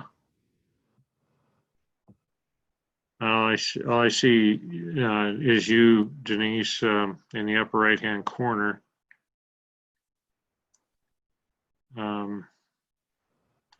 Darn it. Steve, if you can see the picture of Denise or whatever, go to that box and you might be on minimized video. So if you scroll on top of that picture in the bottom right, you might have a button saying exit minimized. Oh, gotcha. Okay. Now I share screen. And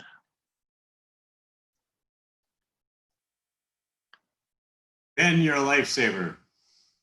thank you. I do need to be closely watched here. I'm sorry. All right. So we'll talk a bit about a work plan, weather conditions, reshaping to a 4% crown, and applying aggregate and watering and processing and shaping the gravel. Then I like to use blade to mark the center line, but you know, that's kind of optional, I guess. We'll talk about what I'm getting at there in a minute. We apply calcium chloride and reclaimer mix the chloride, and then we need to blade process that mixed material and shape it to, I'm suggesting a 4.5% crown, and you know, over here we're talking 4%. We need to talk about this a bit and make a decision as to what we're going to do, and I'll address that a little bit better later. Then compact and do some final blading, and maybe with a vibratory steel wheel roller and then talk about some problems in the finished surface. And this, you know, this module 4 is where, you know, we really get into the nitty gritty of all the little issues that come up. So and then we'll talk about some conclusions. So, you know, this, I would expect to get some questions and so on and during this session here. When I work with counties, it's really good to have a work plan and for a lot of reasons. And so I'm going to just briefly go through that. You know, we're going to load up the applicator truck. We're going to mob all the equipment to the project. We're going to set up traffic control. Then we'll stabilize 500 feet. Now, 500 feet isn't much, but during the first day, it's probably a good idea to kind of use or not have too grandiose a plan to stabilize a bunch, just to make sure everybody's on the same page. And with counties, I like to have you know, each operator watch each phase, because you never know when somebody won't show up and you know, they'll have to be doing somebody else's job. So anyway, the different processes here are kind of outlined, and then, you know, after we do this stabilization of this 500 feet, we stabilize a longer segment, but do it as a work team. Clean out the reclaimer and applicator truck, and kind of think about how much we want to treat during day 2 based on how all of this went the first day. And before we leave the project, it's a good idea to make sure that the crown for the next day is all ready to go. So when we show up on site, we don't sit around watching the blade operator do that. For 2 miles, for work plan for less than 2 miles a day, kind of the same routine. I mentioned this blade scores the center line, and that's basically to give the spreader operator something to go by, and then so, you know, so, and I like to, you know, have a ground man or a foreman on site, you know, making sure everything's going right. And oftentimes with, you know, counties, that person is a blade operator as well. And that can create some problems, because he can't be operating a blade and seeing what's going on and the rest of the job. So there's a lot of things to watch, and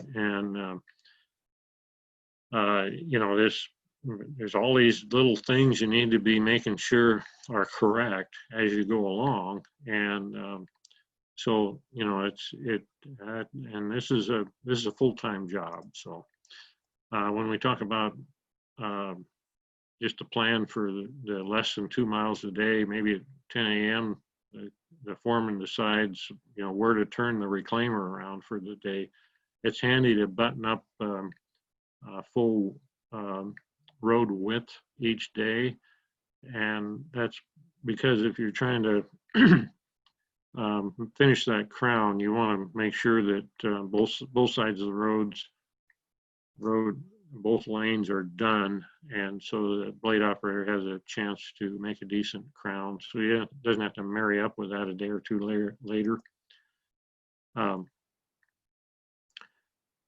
You need to decide early on, you know, when to shut down and stop spreading. Otherwise, if you spread too late in the day and mix too late in the day, your blade operators and roller operators are going to be out there in the dark, and you don't want that. Shut down the reclaimer, clean the spreader and reclaimer. And at the end of the day, you know, there's a checklist here. You know, the weather is real critical. You can't do this in wet weather. So anyway, I like checklists because I forget things. So that's just sort of my way of doing things. But when you get into more than 2 miles a day, which is pretty ambitious, it's the same as less than 2 hours per day, except that you probably need more blades, water trucks, and rollers. And one thing that can help you is to reduce the number of reclaimer turnarounds to maximize production, and of course watch the weather. And I say 2 rollers. A lot of counties will use 3 and 4 rollers, and so, you know, it just depends on, you know, how many passes you need to get compaction and meet that surface tolerance. We have a list of personnel and equipment here. You know, the ground man has 11 tasks to do. You need a chloride distributor truck and driver, and water trucks, maybe more than one water truck, driver, pumps, and so on. And you have to have a strong enough pintle hitch to be able to push a full water truck. I've seen some hitches collapse when they're pushing, when they get pushed. Reclaimer and operator, and maybe you need more than, I understand you're going to use 2 reclaimers, so maybe that's a good deal. That may mean that you need more than 1 blade. Of course, traffic control, labor, so on. And the contractor does have some testing responsibility for density control at least, and so that's another person, I guess. For weather conditions, what we say is the weather has to be over 40 degrees for 48 hours. And I understand that you plan on doing this in July, so that shouldn't be a problem. And, you know, if you're starting in July, you'll be done well before September 15th. One of the problems with late season work with this chloride stabilization is that the chloride needs to cure, and we'll talk about that more as we go along. But it's no different than, well, it is different in the sense that different than Portland cement, for instance, or lime.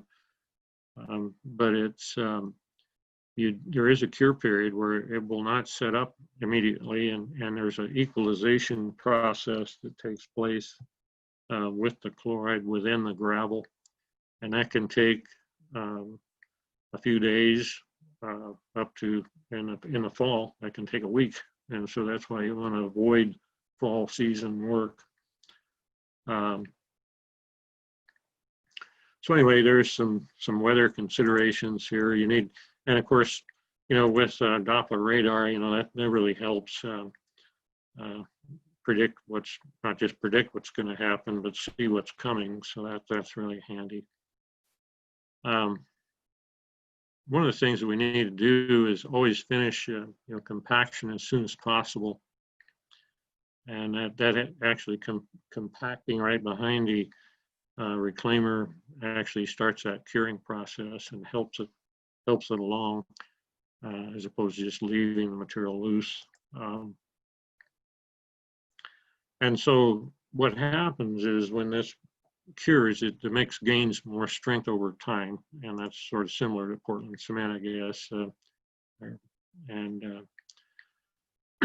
But during this cure period, the mix can be moved by traffic, and that can result in a lower crown. And that's one of the reasons that I mentioned a 4.5% crown initially. And the way I see this is that sort of a trial and error process. You kind of maybe start with and see what you end up with a few days later.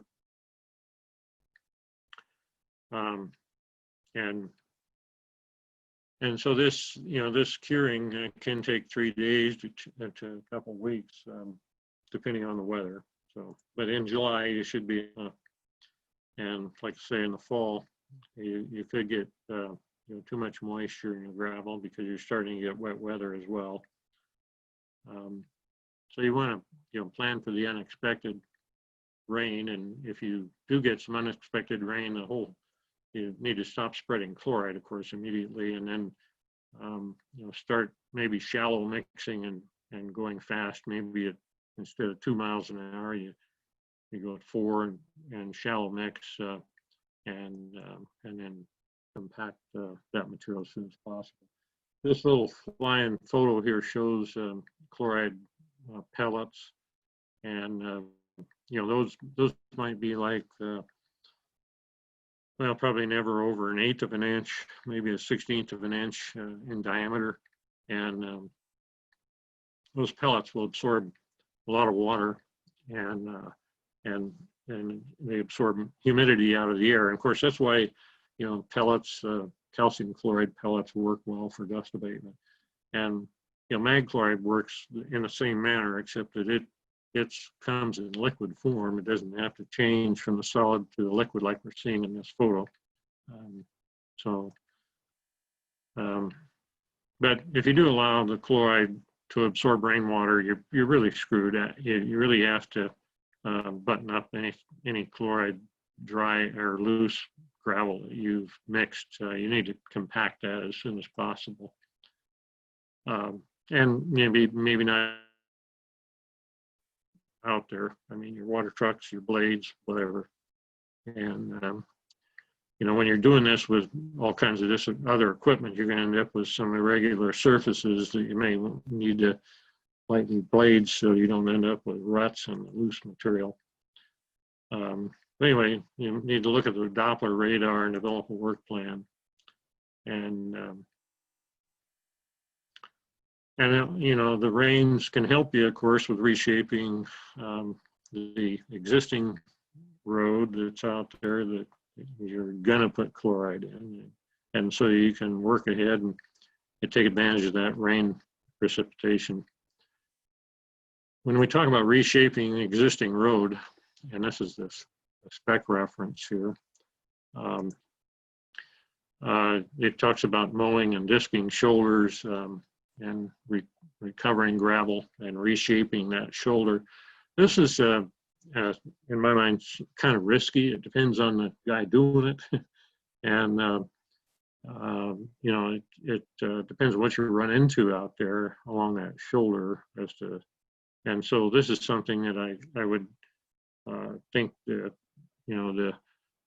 the state's inspector there would want to be on top of and watching this to make sure that the gravel isn't contaminated, the in-place gravel isn't contaminated with too much dirt and that sort of thing.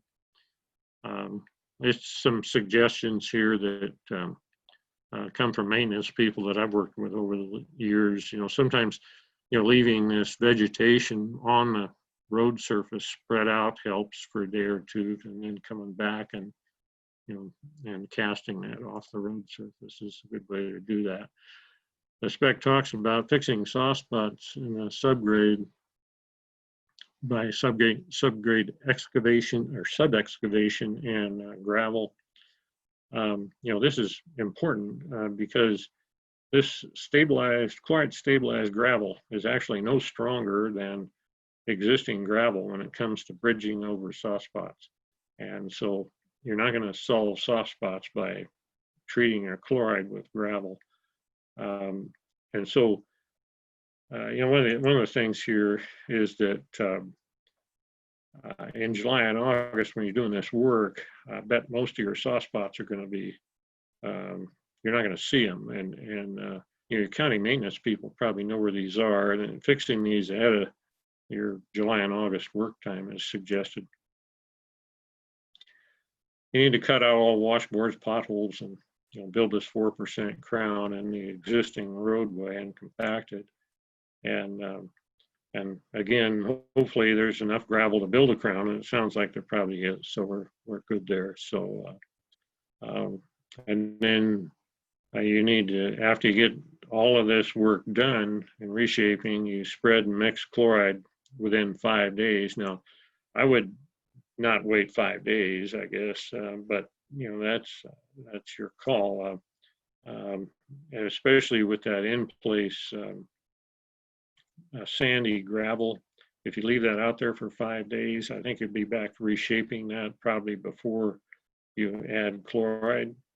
But anyway, if you water that day, maybe you could get that to last 5 days. Sandy gravel, if you keep it wet, it's going to hold together pretty well.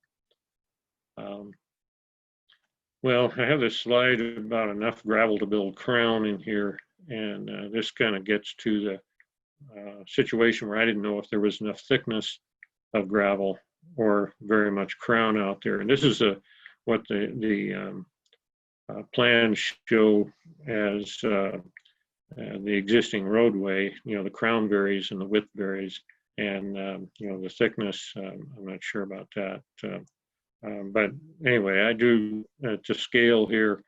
I say if this road was 2% crown and 30 feet wide, if you build crown in that, you're going to have a secondary ditch out here because you need to steal some material from the shoulder to build the crown, and and then the questions come up, well, what do you do with this material? You know, if that's good gravel, maybe you want to, you know, use that to build your crown. But if not, maybe you want to throw it in a ditch. And then the other question is, you know, what kind of thickness you have under that outside shoulder after you steel that material to build crown. And so, you know, maybe we're okay there. Sounds like we probably are. Well, let me go back. I'm sorry. You know, the reason this is important is you know, we went 4 inches there is we don't want to get into the subgrade. And, you know, if we start mixing subgrade in with an inconsistent product, and we'll see a lot of variability in the performance of the finished product. Again, this is just this same slide where I show how much gravel is needed to build crown. I'm going to talk about types of crown. The modified A crown, as a lot of people call it, from 4 to 5% is what we show initially here. You know, 4% is in the contract. You know, 5% is used on the Montana missile roads. I think what this will mean is that we'll probably see more potholes down the center line of our roads here that we build at 4% crown. And you know, I'm pretty sure that's what's going to happen. But we can figure that out by you know, doing some monitoring and stuff. And if you wanted to see, you know, if there was any advantage to going to 5% crown, you could build you know, maybe 1,000 feet at 5% crown and see, you know, if that reduced the amount of potholes at center line. Of course, this rounded crown is typically what we get when we have worn cutting edges. It's pretty hard to, you know, build an A crown with worn cutting edges. If we have excessive crowns like this, what we end up with a lot of times is 2 wheel ruts on either side of the crown because the traffic's going right down the center of the road. At least the truck traffic is, and so that's one of the problems with that. Of course, flat crown, inverted crown. I mean, these are all really not what we want to see. But you know, every one of these is going to have potholes at center line. Even these. Well, we'll get potholes in these low spots. In the ruts in this section. Now I want to talk about crown reduction during chloride cure period. If you shape the existing crown that's got chloride in it, and you let me see here. Okay, this is existing road. I'm sorry, shape that to 5%, then you apply and mix additives to that at you know, the 1.85% chloride, and then you compact it and blade it and finish roll it. You know, it all looks good, and then you, after 2-3 days, you come back and you see your crown is reduced, and of course, when you go from this crown to this one, you may have problems also meeting the 1/2 inch and 10-foot surface tolerance. You know, a 1/2 inch and 10 feet is pretty tight for a gravel road. I mean, it can be done. I mean, they do it on the Montana roads, but and we'll talk about it. You know, the inspection of that 1/2 inch and 10 feet after lunch here. The crown and pothole zone. You know, if we have a road where we have a flattened crown in the middle, I mean, this is the pothole zone. That's where we'll get potholes all the time, and we won't see them on these steeper shoulders like in this case. This is a picture of a smart level, and this is the actual 2-foot smart level laying on the road surface. And these are the measurements that come out of that. This is kind of what happens when you, you know, have a flattened crown. You'll get a lot of potholes down the center. Again, this, you know, advantages of the higher crown are shown in this diagram. I'm talking about pre-wetting the road surface and get into the construction part of this. And, you you know, when you blade, of course, you water the road if it isn't already damp, so you can cut it easily, and the cuttings are at a decent moisture content for compaction. And a lot of times people will, you know, water their roads the day before or early morning before they actually do their blading. If you're starting work in July, you know, you're probably not going to have much precipitation to help you out there. So you may need to be watering those roads a day ahead of time. And a water truck is, you know, can never equal rainfall for a number of reasons. I mean, one is, you know, just a tenth of an inch of rain is like 8,000 gallons per mile on a 24-foot wide road, which is significant. The other thing is that rainfall, you seldom get runoff. You get penetration in the road surface because the rainfall occurs over quite a long period of time compared to the instantaneous application of water that you'd have with a water truck. So anyway, it's you know, you can't beat the rainfall, but in July that's going to be a stretch. Sometimes where we have a lot of washboarding and raveling, like on this surface here, we need maybe a second application of water. And a lot of times in this case, you know, the water truck driver is going, he's kind of watching to make sure that he gets enough water on there, but he doesn't want to run off. Some watering problems here, you know, we have raveling and we also have washboarding. And so he's probably got to cut pretty deep, and you know, initial application may not do it. If you, after that first pass, you go out and you scrape your foot on the surface and the water is just right on the surface, you probably wish you would have started watering the night before. And when you start blading this surface and you start seeing dust, you don't have enough water in it. And if you look at the cut surface here, and these are the cuttings, which are good moisture content, but we still, you know, our SMART level shows us we have 2.9% crown. Here we want to get to 5, so we got to do a lot of cutting along this edge to get this, and we need more water in this to be able to cut it. And you know, we haven't cut deep enough here to get out of the washboards either. You know, this probably contains a lot of that ravel rock, and you know, the cuttings are damp, okay, but others not. So we come along, we water this again, and you know, that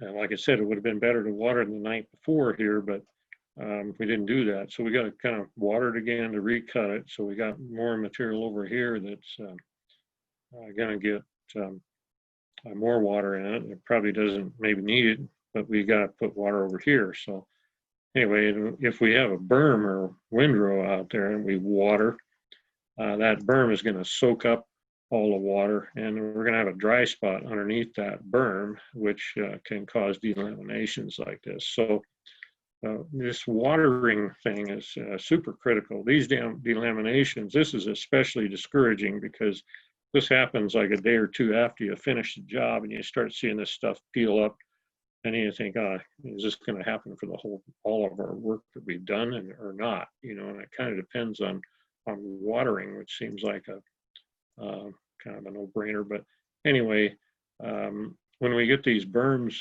like this, and we're trying to cut this dry surface over here, and we come along, we water everything. There's an area under that berm that sees no water, and that's where the delamination occurs. So so you try to avoid watering windrows if you can. Sometimes we see wheel tracks like this after you've watered, and then you come along, you blade that surface. So you don't see these wheel tracks until you cut into this surface and remove the wet material on the surface. Well, this happened because we watered out the back of the truck on a water truck, and we ran over loose material, and the water didn't penetrate in this area because it was more compacted than the material on either side of it. So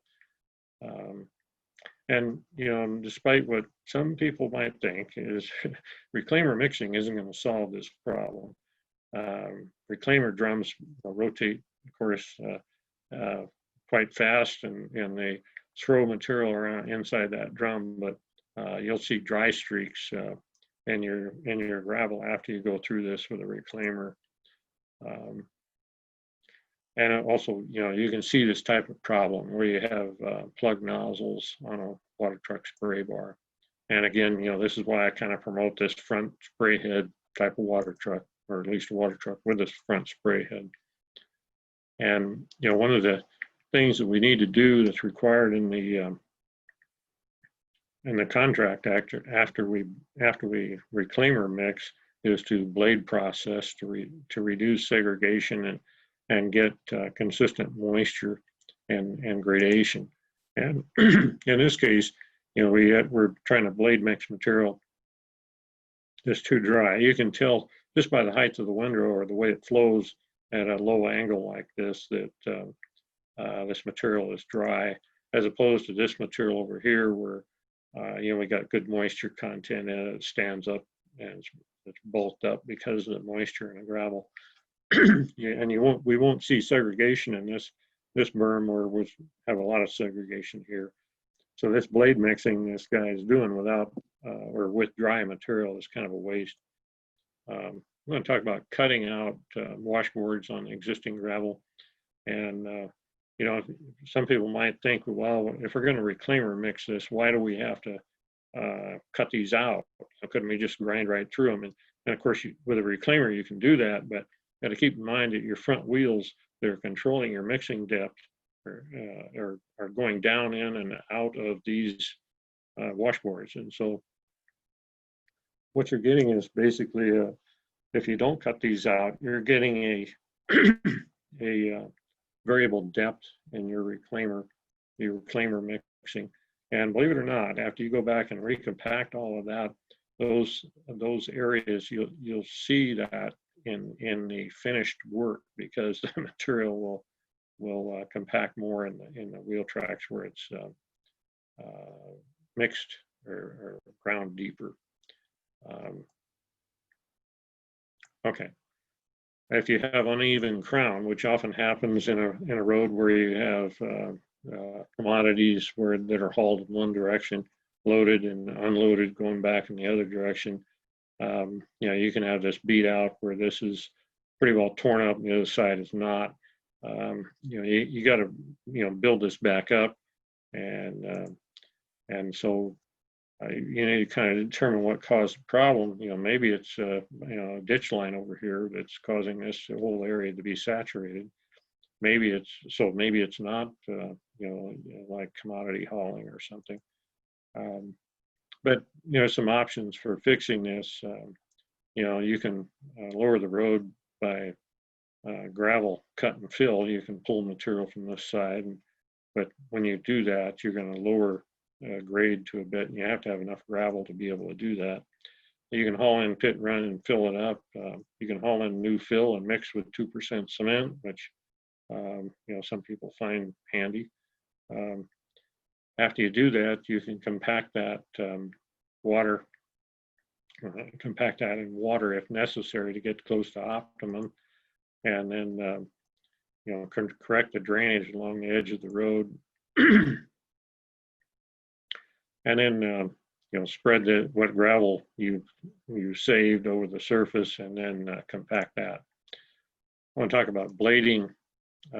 This first pass to mix to fix crown. Ideally, you wouldn't be cutting into the road shoulder with the toe much here, and you have enough material to build your crown.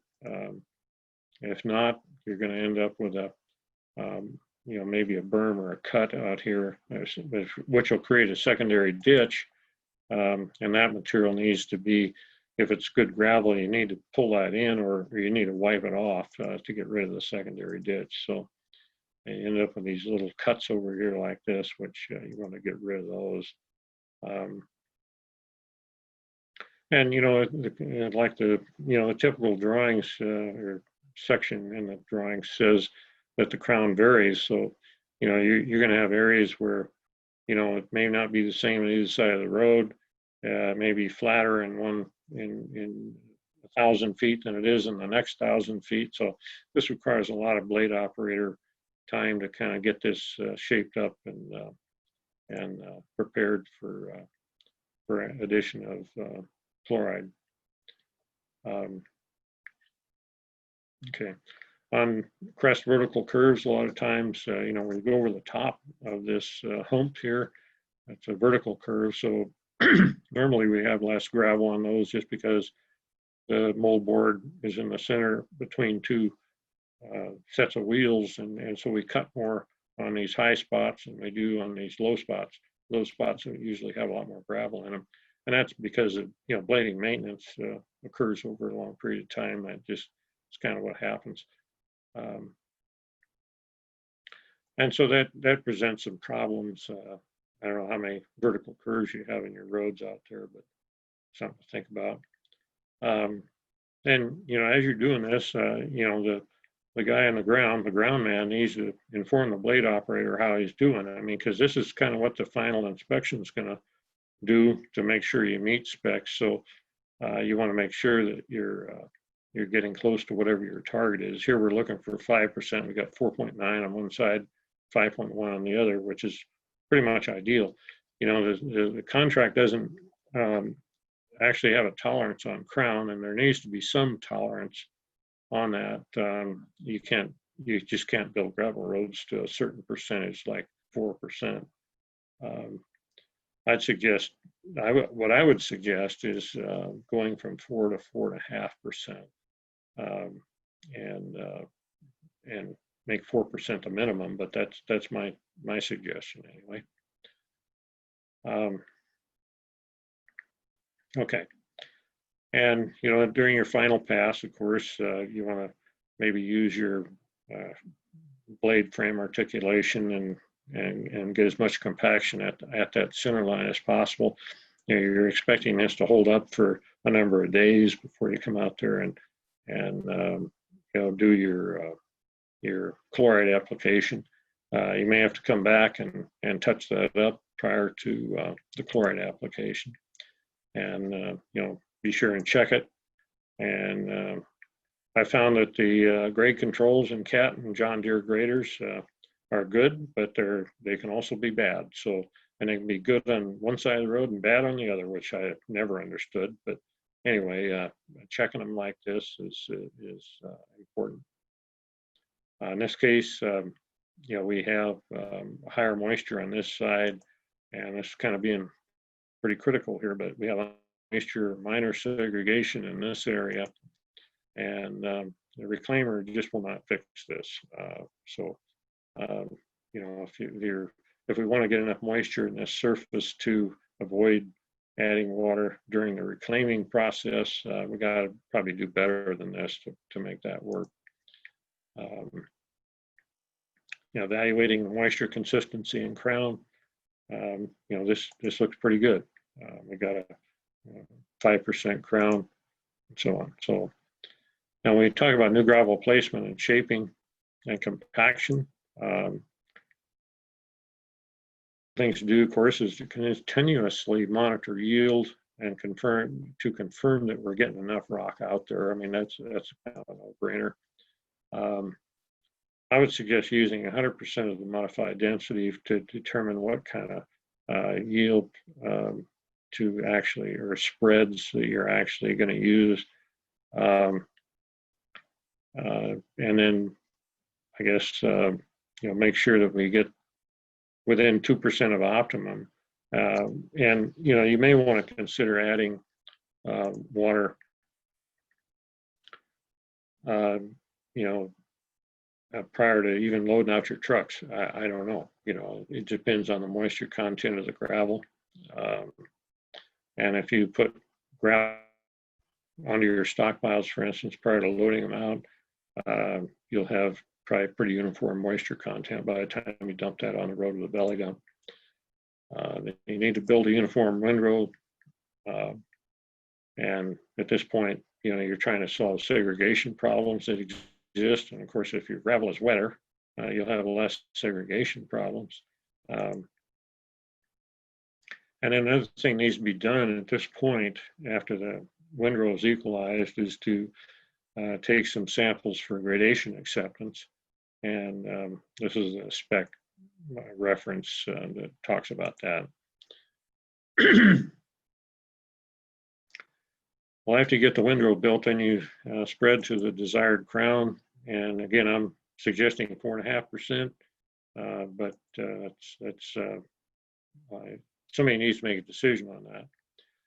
And then compact to 95% of the modified density test procedure.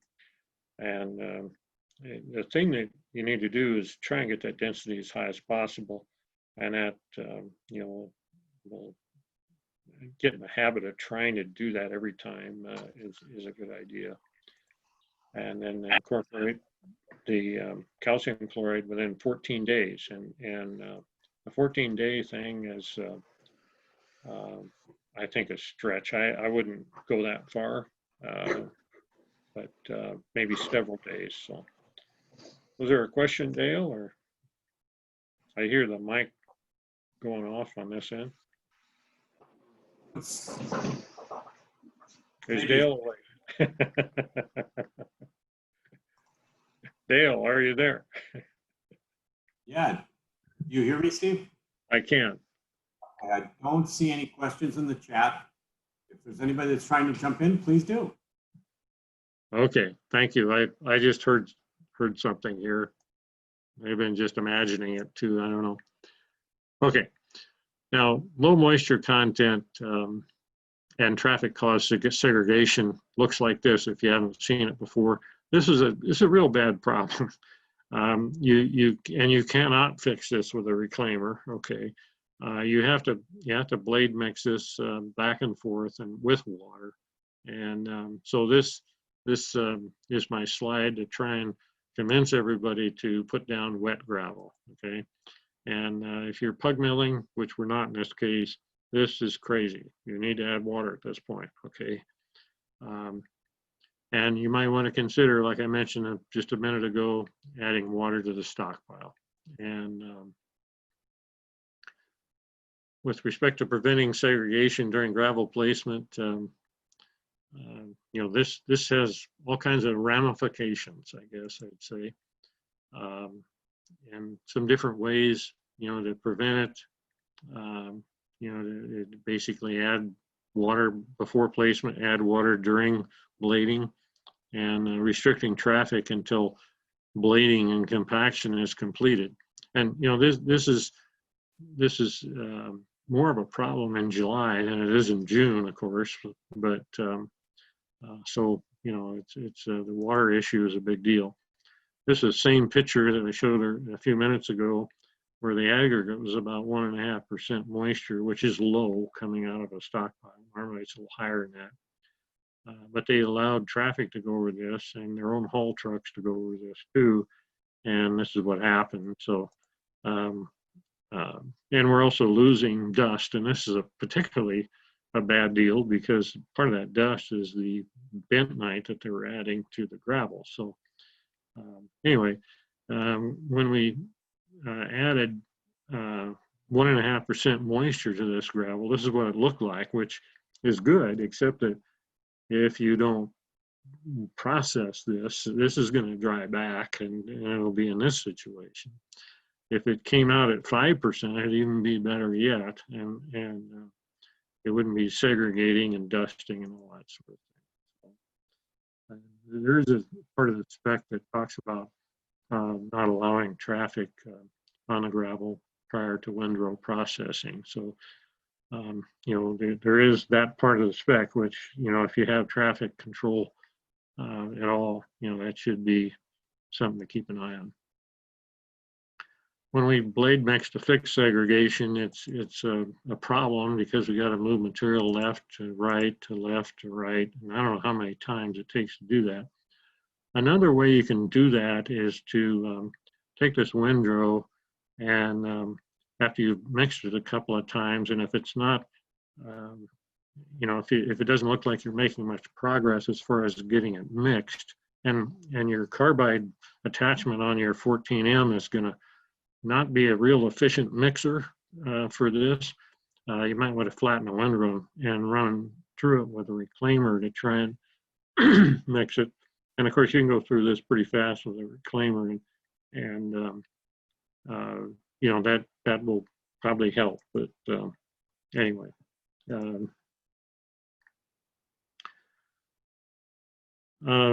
But you know, one of the problems with the reclaimer is it's difficult to remove longitudinal and transverse segregation, and so you know that's. But anyway, and here's a field test to show reclaimer mixing limitations. If you you know at all don't believe that reclaimers can solve all our problems. This is one test to use to prove to yourself that reclaimers won't solve this problem. They can't design a drum that'll mix material left and right and effectively. So anyway, this is just a thing if you're concerned about that or want to try that. In blade processing the gravel, after we placed it, the idea is to get a consistent moisture and gradation. I already showed this picture where we're not doing it right. Here we are. You want to water, and what I say over compact. You know, this will extend the crown life and have less problems meeting the compaction tolerance of 1/2 inch and 10 feet. Then we put on the chloride, and we'll talk about these subjects here. Here's what the chloride looks like after it's been mixed. You still see some of the chloride, not a lot. You know, we had a blanket of it right on the surface, but after you mix it with all the gravel, you'll still see some on the surface. If you didn't do anything to that surface, you would, after a little bit of time, you'd see the white pellets disappear. And basically that's because they've absorbed moisture and absorbed into the sandy material beside it. So, and that just might take about 20 minutes. It depends on the relative humidity that exists. But again, you know, this takes 3 days to a couple of weeks to cure, to kind of reach equilibrium for all of this chloride to dissipate within all of the fines that exist. I want to talk about application rate specs.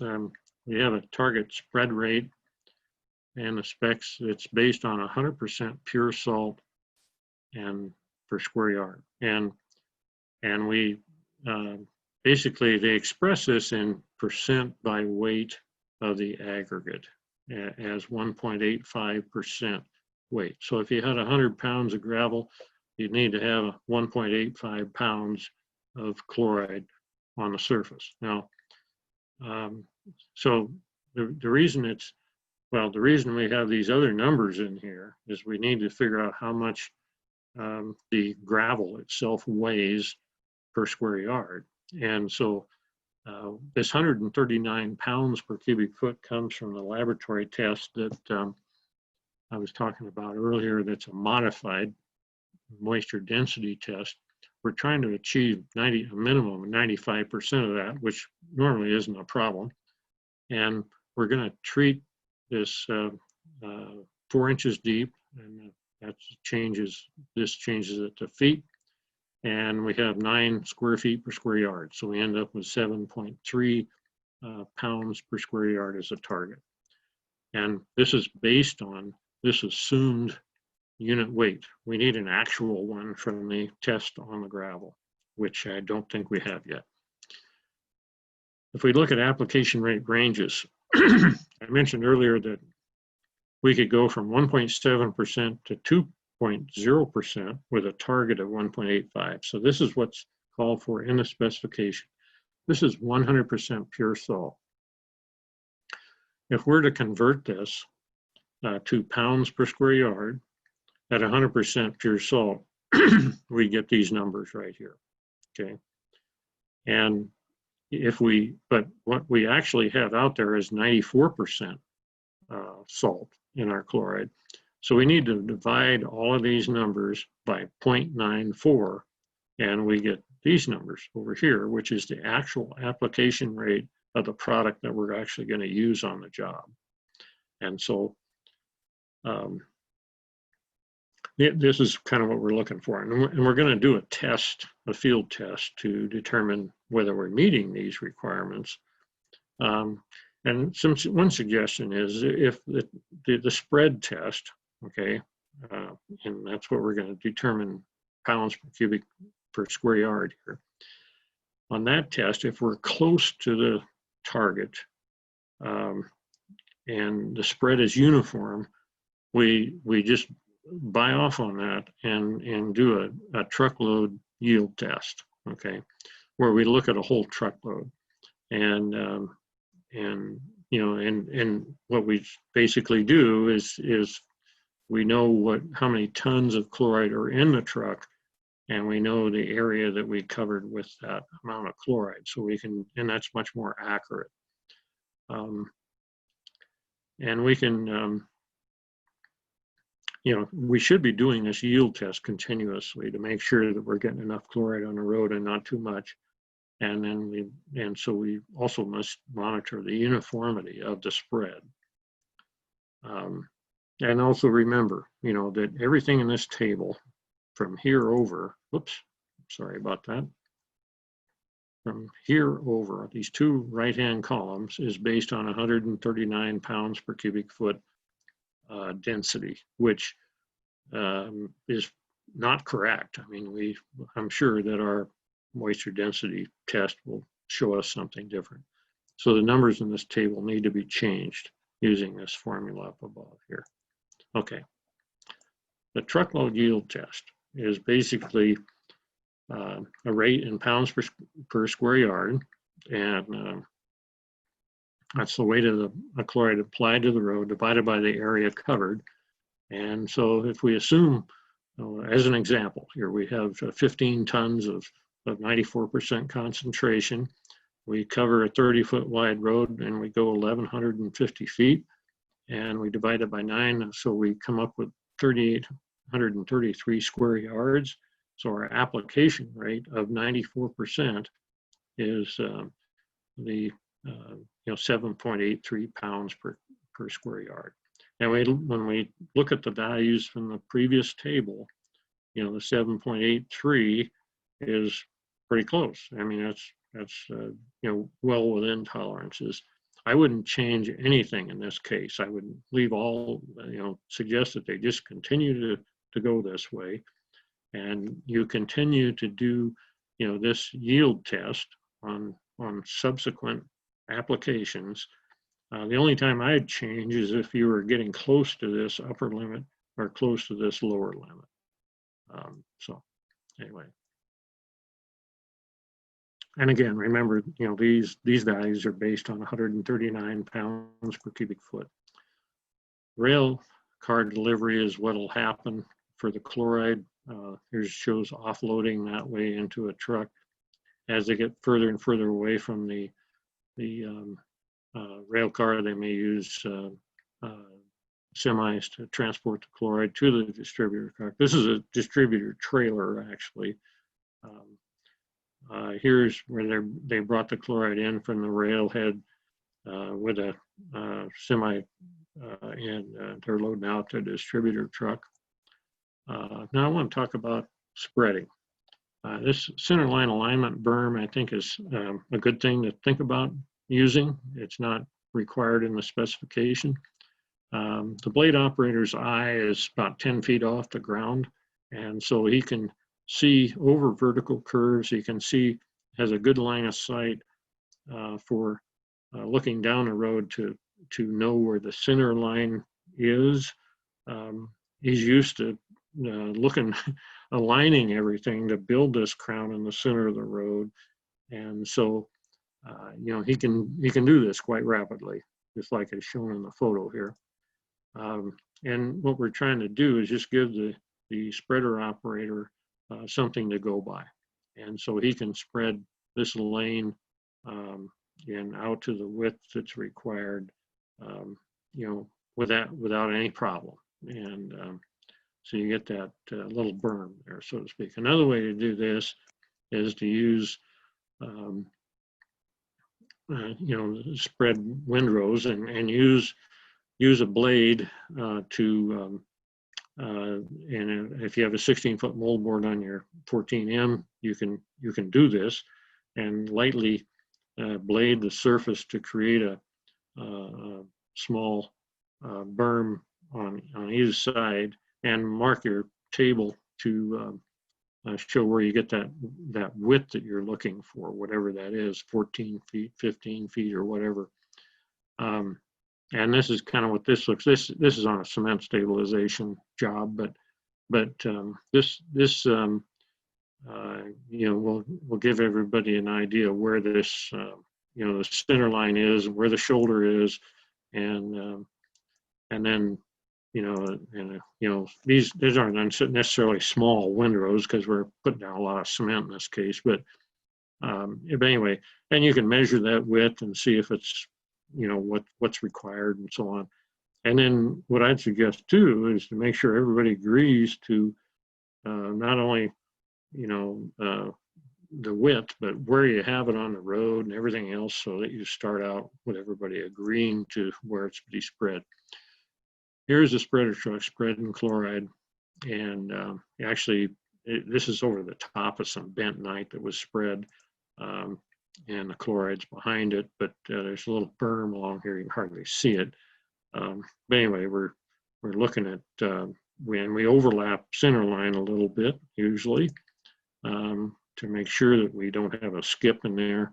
And so anyway, and again, you can see these areas where it looks like you may not have chloride, but if you walk up there and look at that, look down, straight down into it, you'll see that there's just as much chloride spread in the center as there is in the wheel tracks. It just shows up in the wheel tracks better. Now I'll talk about spreading and milling plan here on a 24-foot wide road. But your first spread might be here, and you come back and do a second spread, and sometimes to back up all the way to the end and do both spreads in the same direction. That doesn't make a lot of difference, but you want to make sure you have an overlap, and you might want to shorten your spreads, when you have hot, windy weather, or when rains are available or possible, but if rains are kind of on the horizon, you want to kind of shut things down. So here's an example of a skip in a cement application, so we want to try and avoid that situation if we can. Here's an example where the reclaimer operator is actually dozing off. He's going pretty slow, mixing pretty deep, and he woke up right here and got his reclaimer back online. But we didn't mix that, or we didn't move that cement out here when he started wandering off the road surface. So we ended up with an area, that doesn't have any cement in it, which is outside the cement spread. So we're probably okay in this case, but it's an illustration of, how reclaimers don't move things left or right. Okay. I'm thinking, Dale, that we need to maybe take a break, or maybe not. Whatever you want to do is fine, I guess, at this point. So Steve, does an hour break still give you time to finish before 3 o'clock? Definitely before 3. That's 3 Central. Okay. So we are close to noon. Let's respect our time schedule. Break now, and it is 5 to the hour, so 5 to 1 we'll reconvene. We'll be up and running, Steve. Let's do a test 15 minutes early. Get back on with Denise and Dustin. Check the system. Dale, just a reminder that they will want to sign in and click on the part 2. Actually, we're not really going into part. Yep. Oh, Are we? I'm sorry. Denise will be closing this session. When we Okay. come back to lunch, we all start from scratch in her second invite. Okay, I understand now. Sorry. Yeah, okay. Well, with that, let's break for lunch. Back in 60 minutes. Thank you. Okay. Nice job.